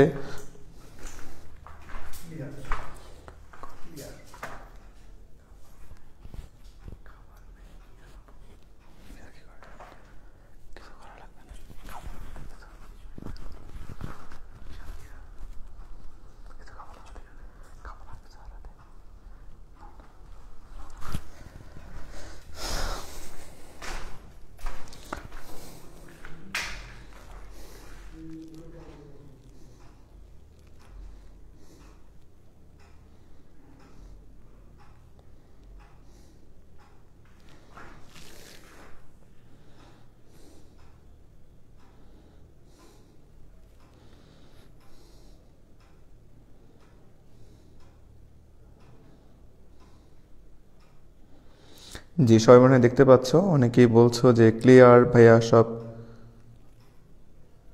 এসএসসি সিলেবাসের মতো লাগছে। একজন বলছে মোহাম্মদ নুর আলম, গুড, তাও ভালো আপনি সিলেবাসটা খুঁজে পেয়েছেন। হ্যাঁ, আপনাদের ইনিশিয়ালাইজেশনটা এখান থেকেই শুরু। আপনি যদি প্রথম থেকে, জি ভালো দেখা যাচ্ছে, হ্যাঁ ধন্যবাদ সবাই, আমি এটা জানা ছিল। যদি আপনি পুরো সিলেবাসটার ব্যাপারে জেনে থাকেন তাহলে শুরুটা বেসিকটা মূলত এখান থেকেই। আমরা আজকে দ্বিতীয় ক্লাসে আসি। তো দ্বিতীয় ক্লাসে থাকার সময় ব্যাপারটা এরকম যে আমরা যেখান থেকে শুরু করেছি একেবারে প্রাইমারি লেভেল থেকে। এটা শুরু করার পিছনে দুই ধরনের কারণ আছে। যে তোমরা যারা ডিপ্লোমা অলরেডি রানিং করতেছো, এদের বেশিরভাগ অনেক স্টুডেন্ট এরকম আছে যারা কমার্স থেকে আসা, আর্টস থেকে আসা, কিংবা সায়েন্স থেকে আসলেও আসলে ক্লাস 9-10-এ যাদের ব্যাকগ্রাউন্ড ভালো না বা অনেক ভালো করে পড়াশোনা করোনি কেমিস্ট্রি, ওদের জন্য বিষয়গুলো ধরা টাফ হয়ে যাবে। এবং এই বিষয়গুলো যত ভালো করে তোমার বেসিকটা গড়ে উঠবে, তত ভালো করে তোমার ম্যাথমেটিক্যাল টার্ম এবং ফাইনালি অর্গানিক এবং মেটাল নন মেটাল টার্মগুলো কিন্তু ভালো বুঝতে পারবা। সেই জন্য যে প্রশ্ন করছিলা যে এসএসসি সিলেবাসের মতো লাগতেছে, এসএসসি সিলেবাসের মতো লাগলেও ভিতরকার টার্ম তো একই। ব্যাপারটা এরকম না যে আমি এখন যে জিনিস করাচ্ছি এইটা এসএসসিতে যা করছে এখানে সেটা চেঞ্জ হয়ে যাবে। মডিফিকেশন অবশ্যই হবে, সামনের দিকে আপডেটেশন অবশ্যই হবে। সো ধীরে ধীরে করতেই থাকো। আমার মনে হয় এসএসসি সিলেবাসের মতো লাগবে না, একটা সময় মনে হবে যে না আসলেই বোধহয় ইউনিভার্সিটি সিলেবাস। ঠিক আছে, দেখি তাহলে যেটা বলতেছিলাম যে ডি শুরু হচ্ছে 3 থেকে চলে গেছে আমাদের, এবং এফ শুরু হচ্ছে 4 থেকে। তো সেক্ষেত্রে এফ এর মানটা আমরা দেখি। এফ হচ্ছে এখানে 4, এখানে হচ্ছে 5। এবার আসি আমরা হচ্ছে ইলেকট্রন ধারণ ক্ষমতা কার কয়টা, এদিকে দেখতে পাওয়ার কথা তোমাদের। ইলেকট্রন ধারণ ক্ষমতা এস এর জন্য হচ্ছে 2টা, পির জন্য হচ্ছে 6টা, ডির জন্য 10টা, এফ এর জন্য 14টা। খুব একবার দেখে নাও, এস এর জন্য 2, পির জন্য 6, ডির জন্য 10, এফ এর জন্য 14। তাহলে মানগুলো এখন বসিয়ে দিতে পারি। এস এর জন্য 2, পির জন্য 6, পির জন্য 6, এস এর জন্য 2, পির জন্য 6, 2 10 6 2 10 6 2 14 10 6 2 14 10 6 2। এভাবে নাম্বারিং আমরা করে দিতে পারবো। এই যে জিনিসটা দেখানো হলো, এইটার মূল কাজ হচ্ছে ইলেকট্রন বিন্যাস লাগবে। অর্থাৎ একটা মৌলের ভিতরে যে ইলেকট্রনগুলো থাকতেছে, এই ইলেকট্রনগুলো কোন লেয়ারে কয়টা থাকবে এটা আমরা হচ্ছে এটা দ্বারা ডিফাইন করব। এবং এইটার জন্য আমি মূলত হেডিং লিখেছিলাম যে ইলেকট্রন বিন্যাস। তার মানে বোঝা যাচ্ছে এরকমটা যে একটা মৌলের ভিতরে ইলেকট্রন, প্রোটন এবং নিউট্রনের বিন্যাসের ক্ষেত্রে আমরা যেহেতু জানি যে নিউট্রনটা ভিতরে, প্রোটনটা এর বাইরে এবং ইলেকট্রনটা সর্বশেষে কক্ষপথের দিকে থাকবে এবং কি করে থাকবে এটা ডিফাইন করে দিয়েছে আব্বাউ। তো আব্বাউ তো বলে দিল যে ইলেকট্রনগুলো ক্রমান্বয়ে নিম্ন শক্তির স্তর থেকে উচ্চ শক্তির স্তরে প্রবেশ করে এবং সেজন্য সে ফরম্যাট দাঁড় করালো। এই ফরম্যাটটাকে আমরা কৌশলগত করার জন্যই আমরা এখানে নিজের মতো একটা নিয়ম সৃষ্টি করলাম এবং এখানে আমরা দেখলাম যে S P D F, S শুরু হচ্ছে 1 থেকে, পি 2 থেকে, 3 ডি 3 থেকে, এফ হচ্ছে 4 থেকে।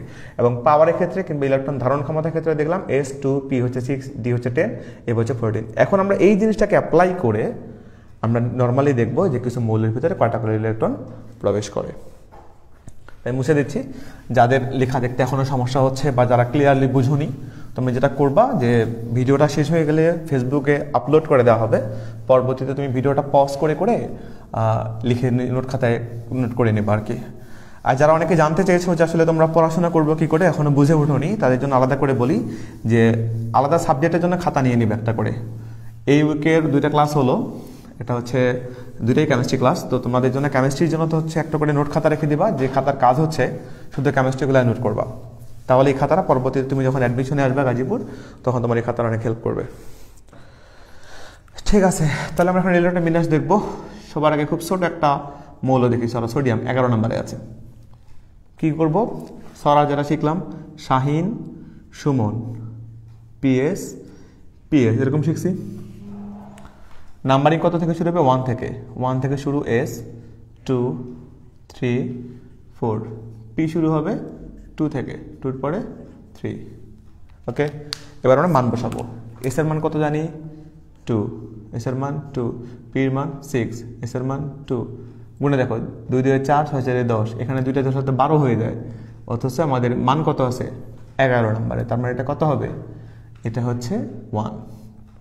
এখন অনেকে জানতে চাইতে পারো যে আসলে 11টা ইলেকট্রন সংখ্যা আমি বুঝলাম কি করে। দেখো, আমরা জানি যে একটা মৌলের বাম দিকের কোলে যে সংখ্যাটা দেওয়া থাকে এটা কি? প্রোটন সংখ্যা। এবং যেহেতু সোডিয়ামের সাথে কোনো চার্জ দেওয়া নেই, তার মানে এর প্রোটন সংখ্যা যা, ইলেকট্রন সংখ্যাও তাই হবে। সেজন্য এখানে 11 দেওয়া মানেই এই সোডিয়ামের ভিতরে 11টা ইলেকট্রন আছে। এই 11টা ইলেকট্রনের বিন্যাস হচ্ছে 1s2, 2s2, 2p6, 3s1। ওকে, মনে হয় বোঝার কথা। একটু বড় গোলাতে যাই। ধরো স্ক্যান্ডিয়াম করি, 21 নম্বরে আছে। যেহেতু কোনো চার্জ নেই, তার মানে 21টা ইলেকট্রন আছে। হিসাব হবে কিরকম? Shahin, Suman, PS, PS, DPS. Shahin, Suman, Shahin একটা পিএস রাখলো, সুমন একটা পিএস রাখলো, এবার ডিপিএস, এরকম, তাই না? মান লিখবো কি করে? 1 2 3 4 5। এস এর মান যেহেতু 1 থেকে শুরু হচ্ছে, চলে গেল। পির মান শুরু হবে 2 থেকে, 2 3 4, এবং ডি শুরু হবে 3 থেকে। এবার কি মান বসাবো? বসাই। 2 2 6, 10 চলে গেল, 2 12, 6 18, 2 20, আর এখানে থেকে কত? 1, ইকুই হয়ে গেছে। এই বাকিটা আসলে আমি তো আমার তো হোয়াইট বোর্ড, আমি তো চাইলে মুছে দিতে পারতেছি। তোমরা কি করবা? তো তোমরা রাফ খাতা হাতে নিয়ে এটাকে যেটা লাগবে এটা কেটে দিবা। যখন তোমার এই প্র্যাকটিস হয়ে যাবে, যখন তুমি এটাতে হ্যাবিটেট হয়ে যাবা, তখন তোমরা দেখবা যে আসলে কথা বন্ধ যেতে হবে, তুমি নিজেই বুঝতেছো আর কি। অনেকে তো এতটা এক্সপার্ট হয়ে যায় যে ধরো আমি যদি এটা করি, এরকমভাবে করে ফেলে 1s2, 2s2, 2p6, 3s2। এটা তখন করতে পারবা যখন তুমি অনেক এক্সপার্ট হয়ে যাবা। আগে ধীরে ধীরে শিখে নাও। এবার ধর আমি যদি ব্রোমিন করি, কত নম্বরে আছে ব্রোমিন? 35 নম্বরে। কী হবে? Shahin, Suman, PS, PS, DPS, এরকম আর কি। 1 2 3 4 5, এসের নাম্বার দেওয়া শেষ। পি নাম্বার দিই 2 3 4। এবার নাম্বারিং করি, তারপর হচ্ছে 3। আচ্ছা দেখো, তাহলে নাম্বারিং করি। 2 4 10 12 18 20 30, কত দূর যাবো? 35 পর্যন্ত যাবো।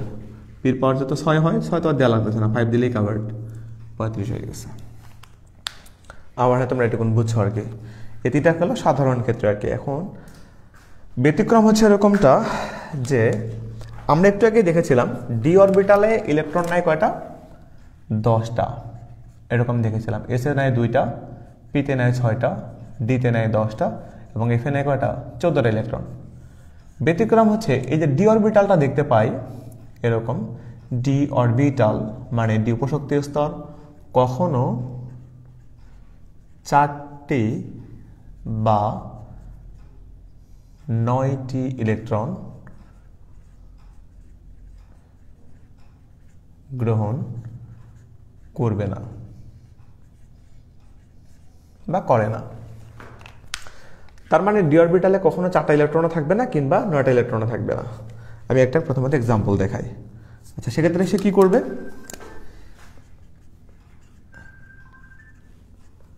এক্ষেত্রে পরবর্তী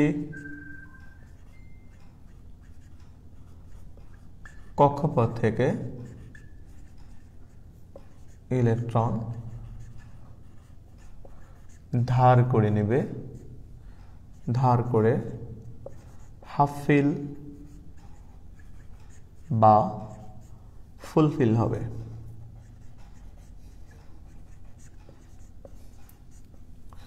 এই বিষয়টা তোমাদের ক্লিয়ার করার আগে আমি একটা এক্সাম্পল দিই। ধরো কোপার কত নম্বরে আছে? 29 নম্বরে আছে কোপার। পারমাণবিক সংখ্যা 29 মানে প্রোটন 29, যেহেতু চার্জ নেই তার মানে ইলেকট্রনের সংখ্যা হচ্ছে 29। কি কি লিখবো? Shahin, Suman, PS, PS, DPS. এই তো 1 2 3 4 5, এটা 2, এটা 3, এটা 4, আর ডি শুরু হবে 3 থেকে।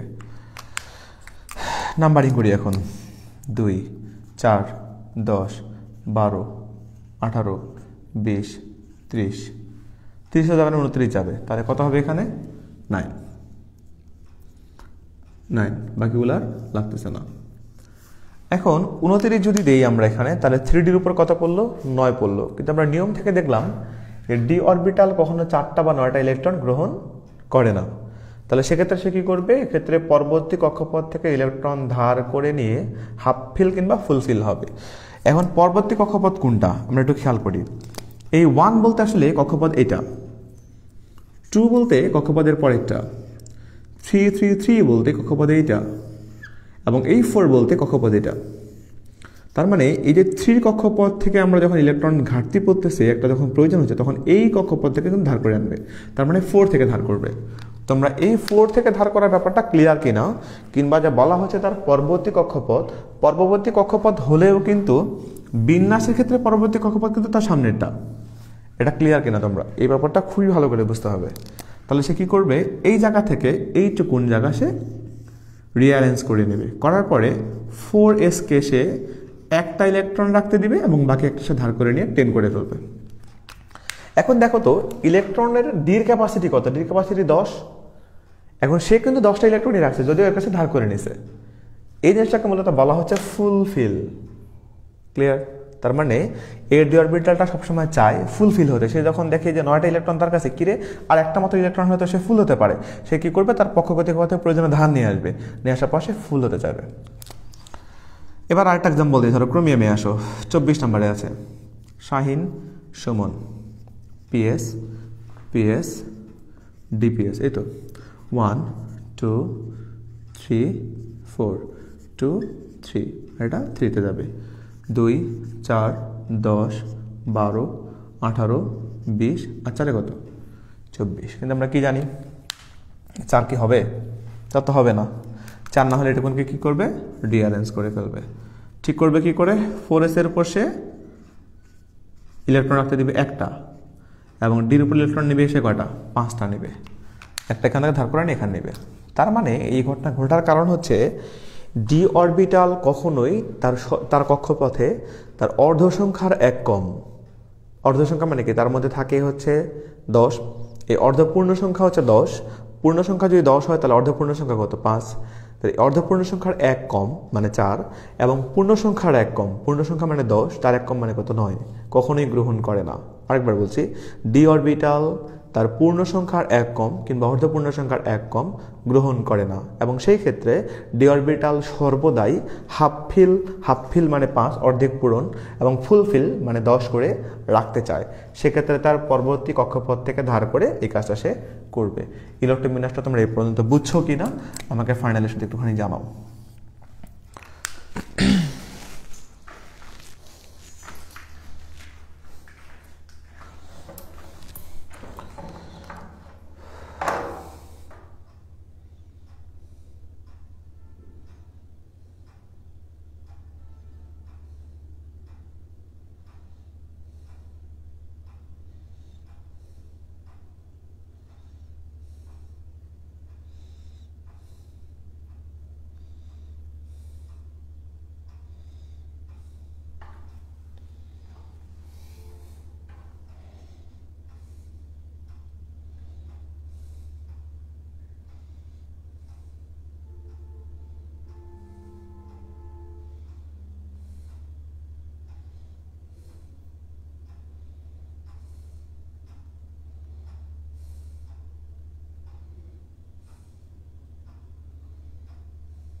হ্যাঁ, সবাই কমেন্ট করেছে মাত্রই। নীরব, জামিল ইসলাম, রিয়া আক্তার, আলামিন ড্রাইং, তারিকুল ইসলাম, রাইবুল ইসলাম, রাকিব, রুহুল আমিন সবাই লিখছে বুঝছি ভাইয়া। সুমাইয়া, ফেরদৌস, প্রীতি, জি সবাই তাহলে বুঝছো, ধন্যবাদ সবাইকে।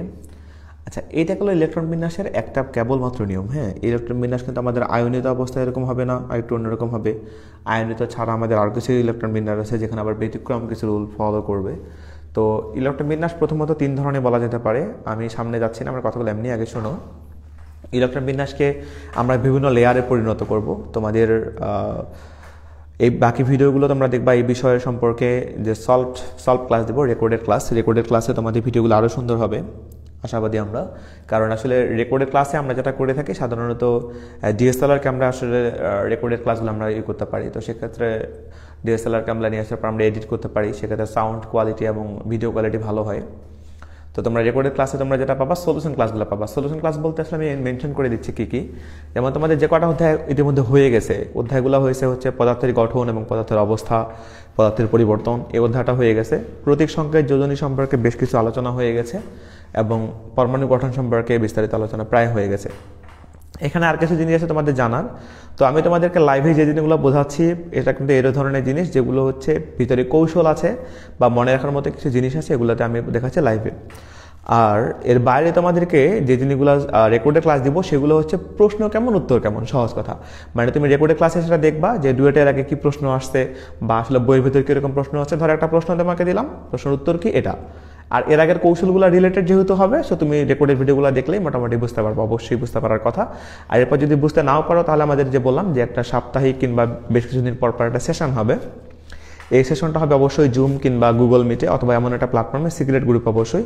সেখানে এসে শুধু তোমরা যারা রেজিস্ট্রেশন করেছো তারাই অংশগ্রহণ করতে পারবে এবং তোমরা জানিয়ে দিবা যে এই প্রবলেম হচ্ছে, এই প্রবলেম সলভিং কি। সেক্ষেত্রে আমি উপস্থিত থাকতে পারি অথবা আমি ছাড়াও আমাদের আরও বেশ কিছু টিচার আছে, এই টিচার প্যানেল থেকে যে কোনো টিচার তোমাদের সংযুক্ত থাকবে প্রশ্নগুলো উত্তর করার জন্য। এবং তোমাদের একটা সিক্রেট গ্রুপ তৈরি করা হচ্ছে, সেই সিক্রেট গ্রুপে আমি সহ বেশ কিছু আরও মডারেটর থাকবে যাদের কাজ হচ্ছে তোমাদের যে কোনো রকম প্রশ্ন থাকলে ওই গ্রুপে থ্রো করবা, গ্রুপে থেকে আমরা উত্তর করে দেবো। তবে সেক্ষেত্রে একটা কথা তোমাদেরকে বলে রাখি, তোমরা কখনো গ্রুপে বা মেসেঞ্জার গ্রুপে যখন কোনো প্রশ্ন আপলোড করো বা প্রশ্ন করে দাও যে ভাই প্রশ্নের উত্তর কি, প্রশ্নটা ধরো আমরা সিন করলাম, এখন ধরো আমি বাসে বসে আছি বাট তোমার প্রশ্নটা আমি সিন করি, তুমি যেহেতু মেসেঞ্জারে মেসেজ করেছো তার মানে আমি তো সিন করবোই। সিন করার পর এরকম ভেবো না যে ভাই এক্ষুনি উত্তর দিতে হবে, হ্যাঁ উত্তর দিল না কেন, মেসেজটাকে ইগনোর করে গেল কি না, এরকম আসলে কোনো কিছুই না। আসলে আমরাও তো ব্যস্ত থাকি, তো সেক্ষেত্রে তোমার মেসেজের প্রশ্নটা দেখা মানে কিন্তু আমারও একটা নোটিফিকেশান অন হয়ে গেল যে তোমার একটা প্রশ্নের উত্তর আমার দেওয়ার বাকি আছে। তো সেক্ষেত্রে তুমি ধরে নাও যে একটু সময় লাগলেও অবশ্যই তোমার প্রশ্নের উত্তরটা দেওয়া হবে। আচ্ছা, আমি আর একটুখানি সামনে যাব।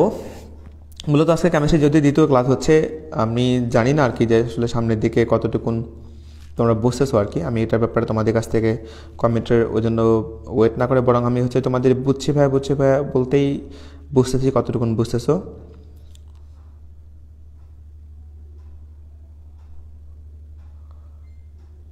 আচ্ছা, একটা কমেন্ট আসছে, কমেন্টটা কি খেয়াল করিনি আর কি, একটুখানি দেখেন।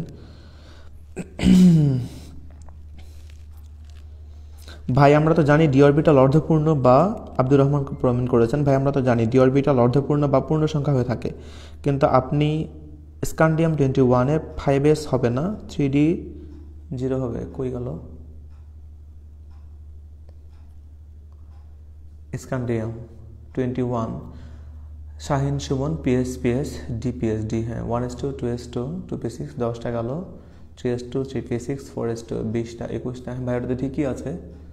আসলে কি বললাম, 21-এ ওইটা 5s হবে না, কিন্তু আপনি স্ক্যান্ডিয়াম 5s-এ 1 হবে না। আমি 5s লিখিনি ভাইয়া, 5s তো ভিতরে নেই কোথাও। আচ্ছা আমি তোর প্রশ্নটা বুঝিনি, হ্যাঁ কী প্রশ্ন করছে আমি সেটা বুঝিনি। এবং 3D 0 হবে না, 3D তো 0 হওয়ার কথা নয়, স্ক্যান্ডিয়ামে হচ্ছে যেহেতু 21 আছে, সো সেক্ষেত্রে 3 হওয়ার কথা নয়। আব্দুর রহমান ভাই প্রশ্নটা আসলে আমি ক্লিয়ার বুঝিনি, আর তুমি যেটা বলেছো 3D 0 হবে না, 3D 0 হবে না, 3D 1-ই হবে, আর তুমি লিখছো 5s-এ 1 হবে না, আমি আসলে 5s লিখিনি এখানে, হ্যাঁ। আচ্ছা তোমার প্রশ্ন আমি যেরকম বলছি আমি সেরকম উত্তর করলাম আর কি। রিয়া আক্তার লিখেছেন ইলেকট্রন রিঅ্যারেঞ্জ করার সাবজেক্টটা আরেকবার রিপিট করেন। ও আচ্ছা, রিঅ্যারেঞ্জের ব্যাপারটা কীরকম, মানে ওর প্রয়োজন অনুসারে সে মিলিয়ে নেবে, ব্যাপারটা এরকম। আসলে বলা যেতে পারে ডি অরবিটাল অনেকটা সুবিধাভোগী একটা অরবিটাল আর কি।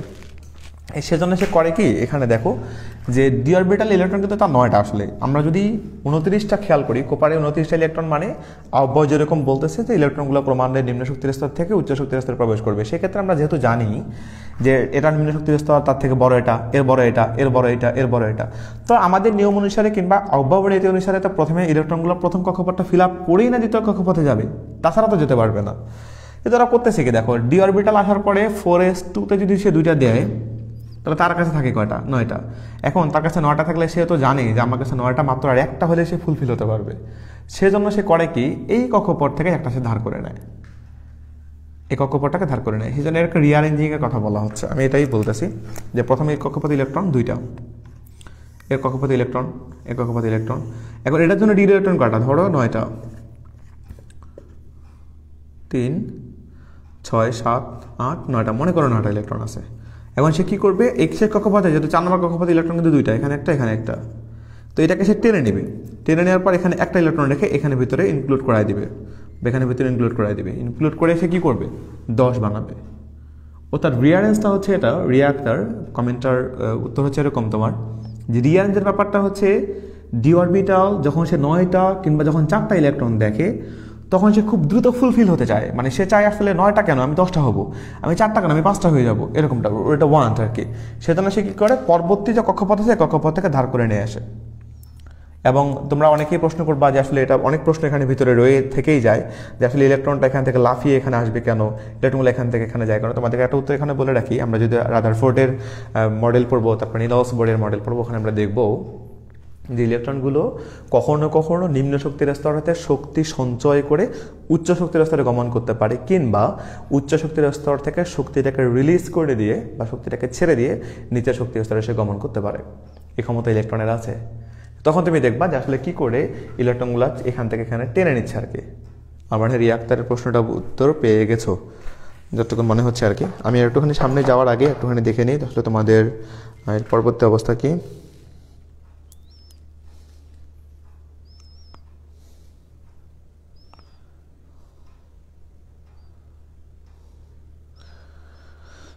হ্যাঁ, নীরব লিখেছেন ভাইয়া এ অবধি যতটুকু বুঝাইছেন সব ক্লিয়ার আপাতত। ওকে ধন্যবাদ ভাই। রুহুল আমিন না বুঝেও প্রশ্ন করছে, না এরকম নাও হতে পারে, আমি জানি না সে কী প্রশ্ন করেছে, যাই হোক আর কি সমস্যা নেই। আমরা এখানে কাউকে কোনো কিছু বলে কথা না বলি এরকম, সবাই দেখতে থাকুক। আসলে ভুলভ্রান্তি সবারই হয়, আমিও মানুষ। সো আমি টিচার মানে এমন না যে আমার কোনোই ভুল হবে না, এমনও হয় আমার তো প্রচুর মিস্টেক হয়। আমি দ্রুত লিখতে গেলে, বিশেষ করে আমি যখন বলি আর লিখি তখন যে কী লিখি মাঝে মাঝে আমি নিজেও বলে মনে থাকে না, সেক্ষেত্রে মিস্টেক হতেই পারে।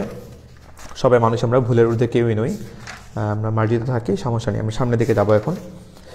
আচ্ছা, এবার আমি তোমাদেরকে এই যে ইলেকট্রন বিন্যাসের আরেকটা জায়গা আছে, এটা কেবল সাধারণ ব্যাপার গেল, মানে এগুলো আয়নিত হলে কি ঘটনা ঘটবে এই ব্যাপারটা দেখবো। এই ব্যাপারটা দেখলে মূলত তোমাদের আজকের ক্লাস শেষ করে দেব, যে আয়নিত অবস্থা কি হবে। তোমাদের আছে কেমিস্ট্রি দ্বিতীয় লেকচার চলতেছে, মোটামুটি 2টা লেকচারের মধ্যে আমরা অনেক দূর চলে আসতে পেরেছি। আর রেকর্ডের ভিডিও দিলে আরও বেশি দূর চলে যাবো আমরা খুব দ্রুতই আর কি। তোমরা সময় মতো এই লেকচারগুলো অবশ্যই তুলে নেবা। এবার কথা হচ্ছে যদি আয়নিত অবস্থা হয়, আয়নিত অবস্থায়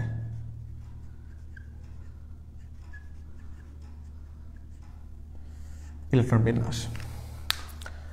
আচ্ছা, এর আগে তোমাদের একটা কথা আমি বলে রাখি যে আমরা যখন কোয়ান্টাম সেট পড়বো বা কোয়ান্টাম নাম্বার পড়বো তখন আমরা আরও ভালো করে একটা জিনিস বুঝবো।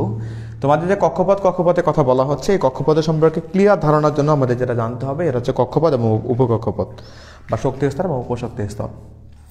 সেক্ষেত্রে আমি তোমাদেরকে যদি এর নামকরণগুলো একবার শুধু মনে করিয়ে দিই তোমাদেরকে, তাহলে এরকমটা দাঁড়াবে। 1 নম্বরটা হচ্ছে প্রিন্সিপাল কোয়ান্টাম নাম্বার বা প্রধান কোয়ান্টাম সংখ্যা, প্রধান কোয়ান্টাম নাম্বার। আজকে যদি তোমরা জেনে রাখো তাহলে তোমাদের জন্য পরবর্তী দিনগুলো সুবিধা হবে। প্রধান কোয়ান্টাম সংখ্যা, এটাকে আমরা প্রকাশ করবো ছোট হাতের এন দিয়ে। কি হবে এগুলো?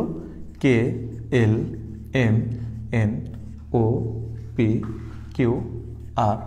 মানে 1 বা প্রথম, দ্বিতীয়, তৃতীয়, চতুর্থ, পঞ্চম, ষষ্ঠ, সপ্তম, অষ্টম, 8টা কক্ষপথ এরকম দেখতে। 1 2 3 4 ক্রমান্বয়ে চলতে থাকবে। গেল। এবার 2 নম্বরে আসো। এটা হচ্ছে সহকারী কোয়ান্টাম সংখ্যা, সহকারী কোয়ান্টাম নাম্বার বা সহকারী কোয়ান্টাম সংখ্যা।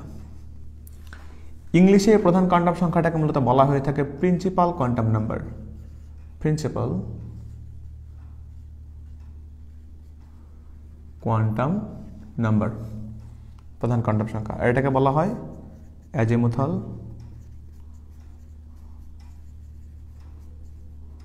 কোয়ান্টাম নাম্বার অর্থাৎ সহকারী কোয়ান্টাম সংখ্যা। এই সহকারী কোয়ান্টাম সংখ্যাটা কেমন হবে?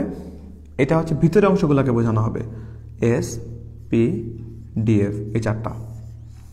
এই 4টা কিন্তু খুবই কাজ করতেছি, খেয়াল করছো? এই জন্য এই প্রধান কোয়ান্টাম সংখ্যার অনেকগুলো নাম হয়। অরবিট বলা যেতে পারে, শেল বলা যেতে পারে, অলরেডি আমি নামগুলো একবার লিখেছি তোমাদের সামনে।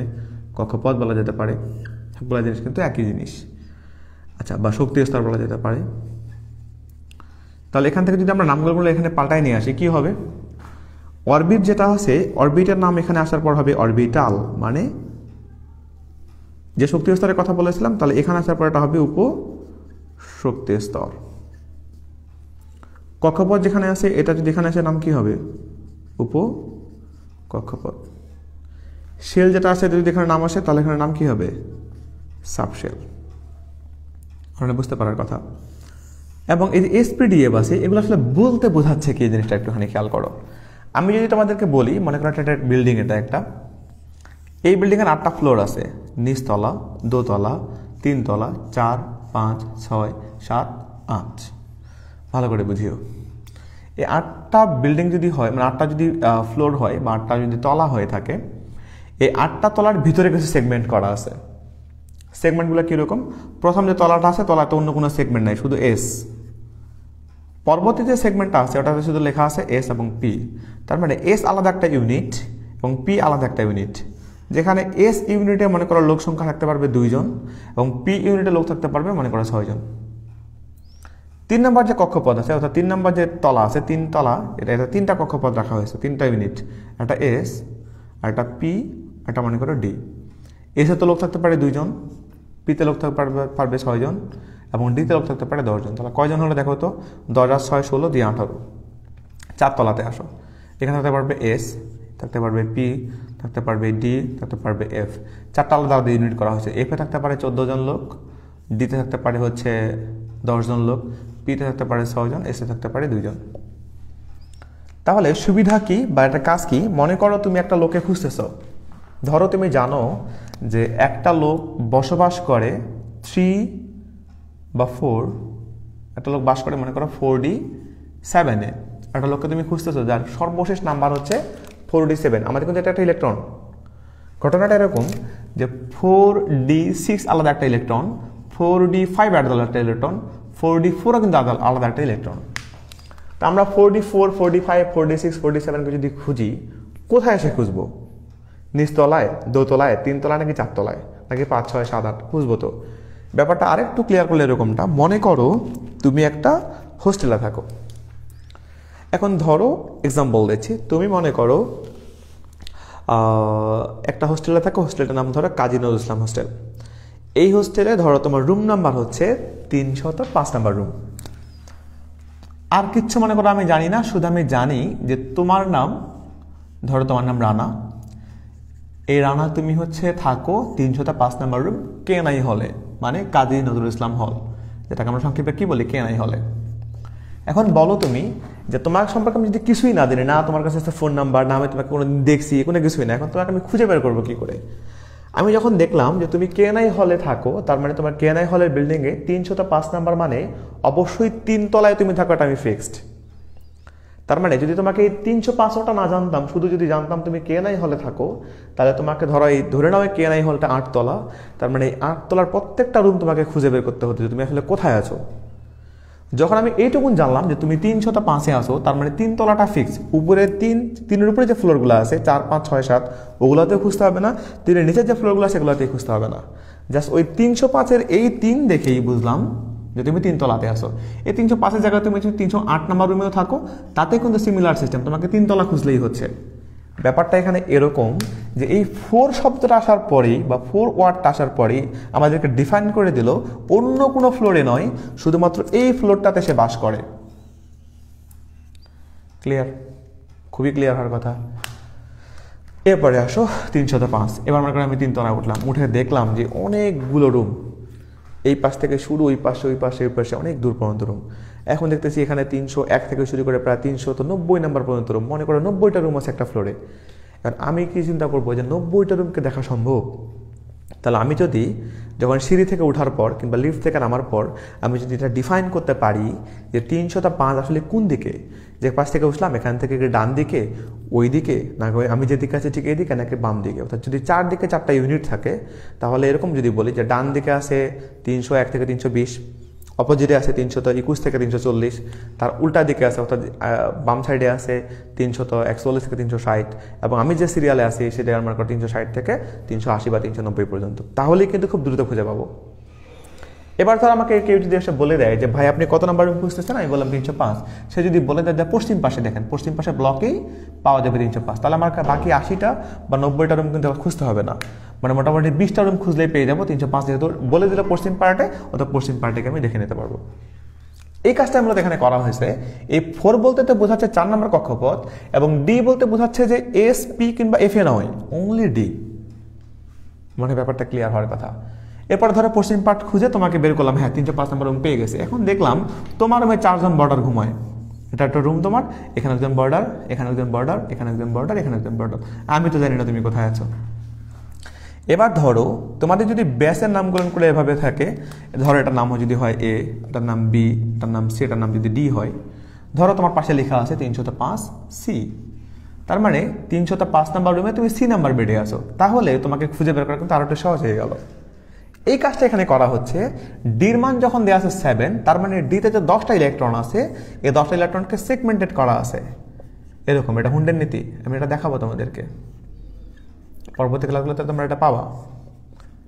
ইলেকট্রনগুলো হচ্ছে 1, 2, 3, 4, 5, 6, 7, 8, এই যে 7 নম্বর ইলেকট্রন এটা, তার মানে এই তুমি, এখানকার এই তুমি খুঁজে পাওয়া সম্ভব।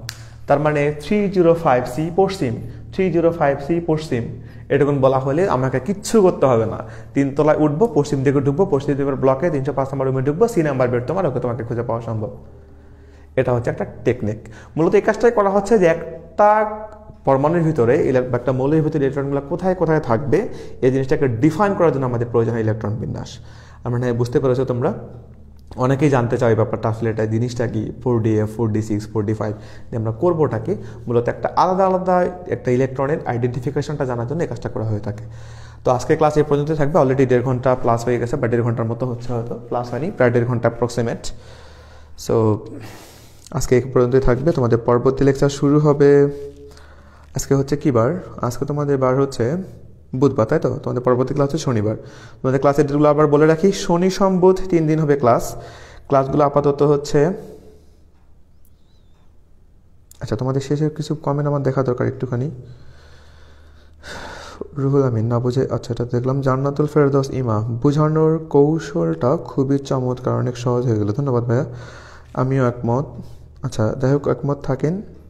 ও হ্যাঁ, বোঝানোর কৌশল, তাই তো ভাই। ক্লাসের শেষে নাইট্রোজেনের যোজন 1 2 3 4, ওরে বাবা আপনার এই প্রশ্নটা অনেক দূরের প্রশ্ন। হ্যাঁ ভাই, আসলে উনি জানতে চাইছেন কি, আশিকুর রহমান প্রশ্ন করেছে এরকমটা যে নাইট্রোজেনের যোজনে আসলে কেন 1 2 3 4 5। এর প্রশ্নটা আরেকটু অন্যরকম হবে ভাই। আমি তোমাদের সবাইকে বলে রাখি, আমরা জানি অনেকগুলো মৌলের পরিবর্তনশীল যোজনী আছে, যেমন কার্বনের 2 4, সালফারের 2 4 6, নাইট্রোজেনের 1 2 3 4 5, এরকম অনেকগুলো পরিবর্তনশীল যদি শো করে, যেমন আয়রনের 2 3। প্রশ্ন হচ্ছে কেন। তোমাদেরকে একটা শুধু সামারি বলে রাখতে পারি যে যোজনী বলতে বোঝানো হচ্ছে একটা মৌলের সাথে অন্য একটা মৌলভার যুক্ত হওয়ার যে প্রবণতা বা যুক্ত হওয়ার যে সামর্থ্য কিংবা ক্ষমতা, সেটাকে মূলত বলা হয় যোজনী। তাহলে প্রশ্ন হচ্ছে তাদের কি ক্ষমতা ভিন্ন ভিন্ন সময় ভিন্ন রকম? একজাক্টলি, ব্যাপারটা এরকমই। প্রত্যেকটা মৌলেরই যখন এমন কিছু মৌল আছে যাদের ভিন্ন ভিন্ন ক্ষেত্রে ভিন্ন ভিন্ন রকম ক্ষমতা থাকে বা ভিন্ন ভিন্ন রকম সামর্থ্য অর্জন করতে পারে, তখন তাদেরকে পরিবর্তনশীল যদি তারা শো করে। আর এই মৌলগুলো পরিবর্তনশীল যোজনী শো করার মূল কারণ হচ্ছে এটা। আর এর সম্পর্কে বিস্তারিত তোমাদেরকে পরবর্তী লেকচারে এমনিতে আলোচনা হবে। ঠিক আছে, তাহলে তোমাদের অন্য কোনো প্রশ্ন থাকার কথা নয়, আজকে এই পর্যন্তই থাকবে। তোমাদের জন্য অনেক অনেক শুভকামনা পিএইচের পক্ষ থেকে। আর সেই ক্ষেত্রে তোমাদের লাইভ ক্লাসগুলো এভাবে চলবে সবার জন্য, যারা রেজিস্ট্রেশন করেছো করণেই সবাই এখানে দেখতে পাবা 31শে ডিসেম্বর পর্যন্ত, বিজয়ের মাস উপলক্ষে। পরবর্তীতে 2022 মানে 2022 সালে 1 জানুয়ারিতে আমরা চলে যাবো সিক্রেট গ্রুপ, চলে যাবো জুম প্ল্যাটফর্ম এবং গুগল মিটে। সে সাথে আমাদের চালু হবে সিক্রেট গ্রুপ, সেখানে আমাদের চালু হবে অনেকগুলো সেশন পর্ব। সে পর্যন্ত তোমরা ভালো থাকো, সুস্থ থাকো। তোমাদের সাথে আবার দেখা হচ্ছে শনিবার। পেজের পক্ষ থেকে আবারও অভিনন্দন তোমাদেরকে, অনেক অনেক শুভেচ্ছা, শুভরাত্রি, আসসালামু আলাইকুম।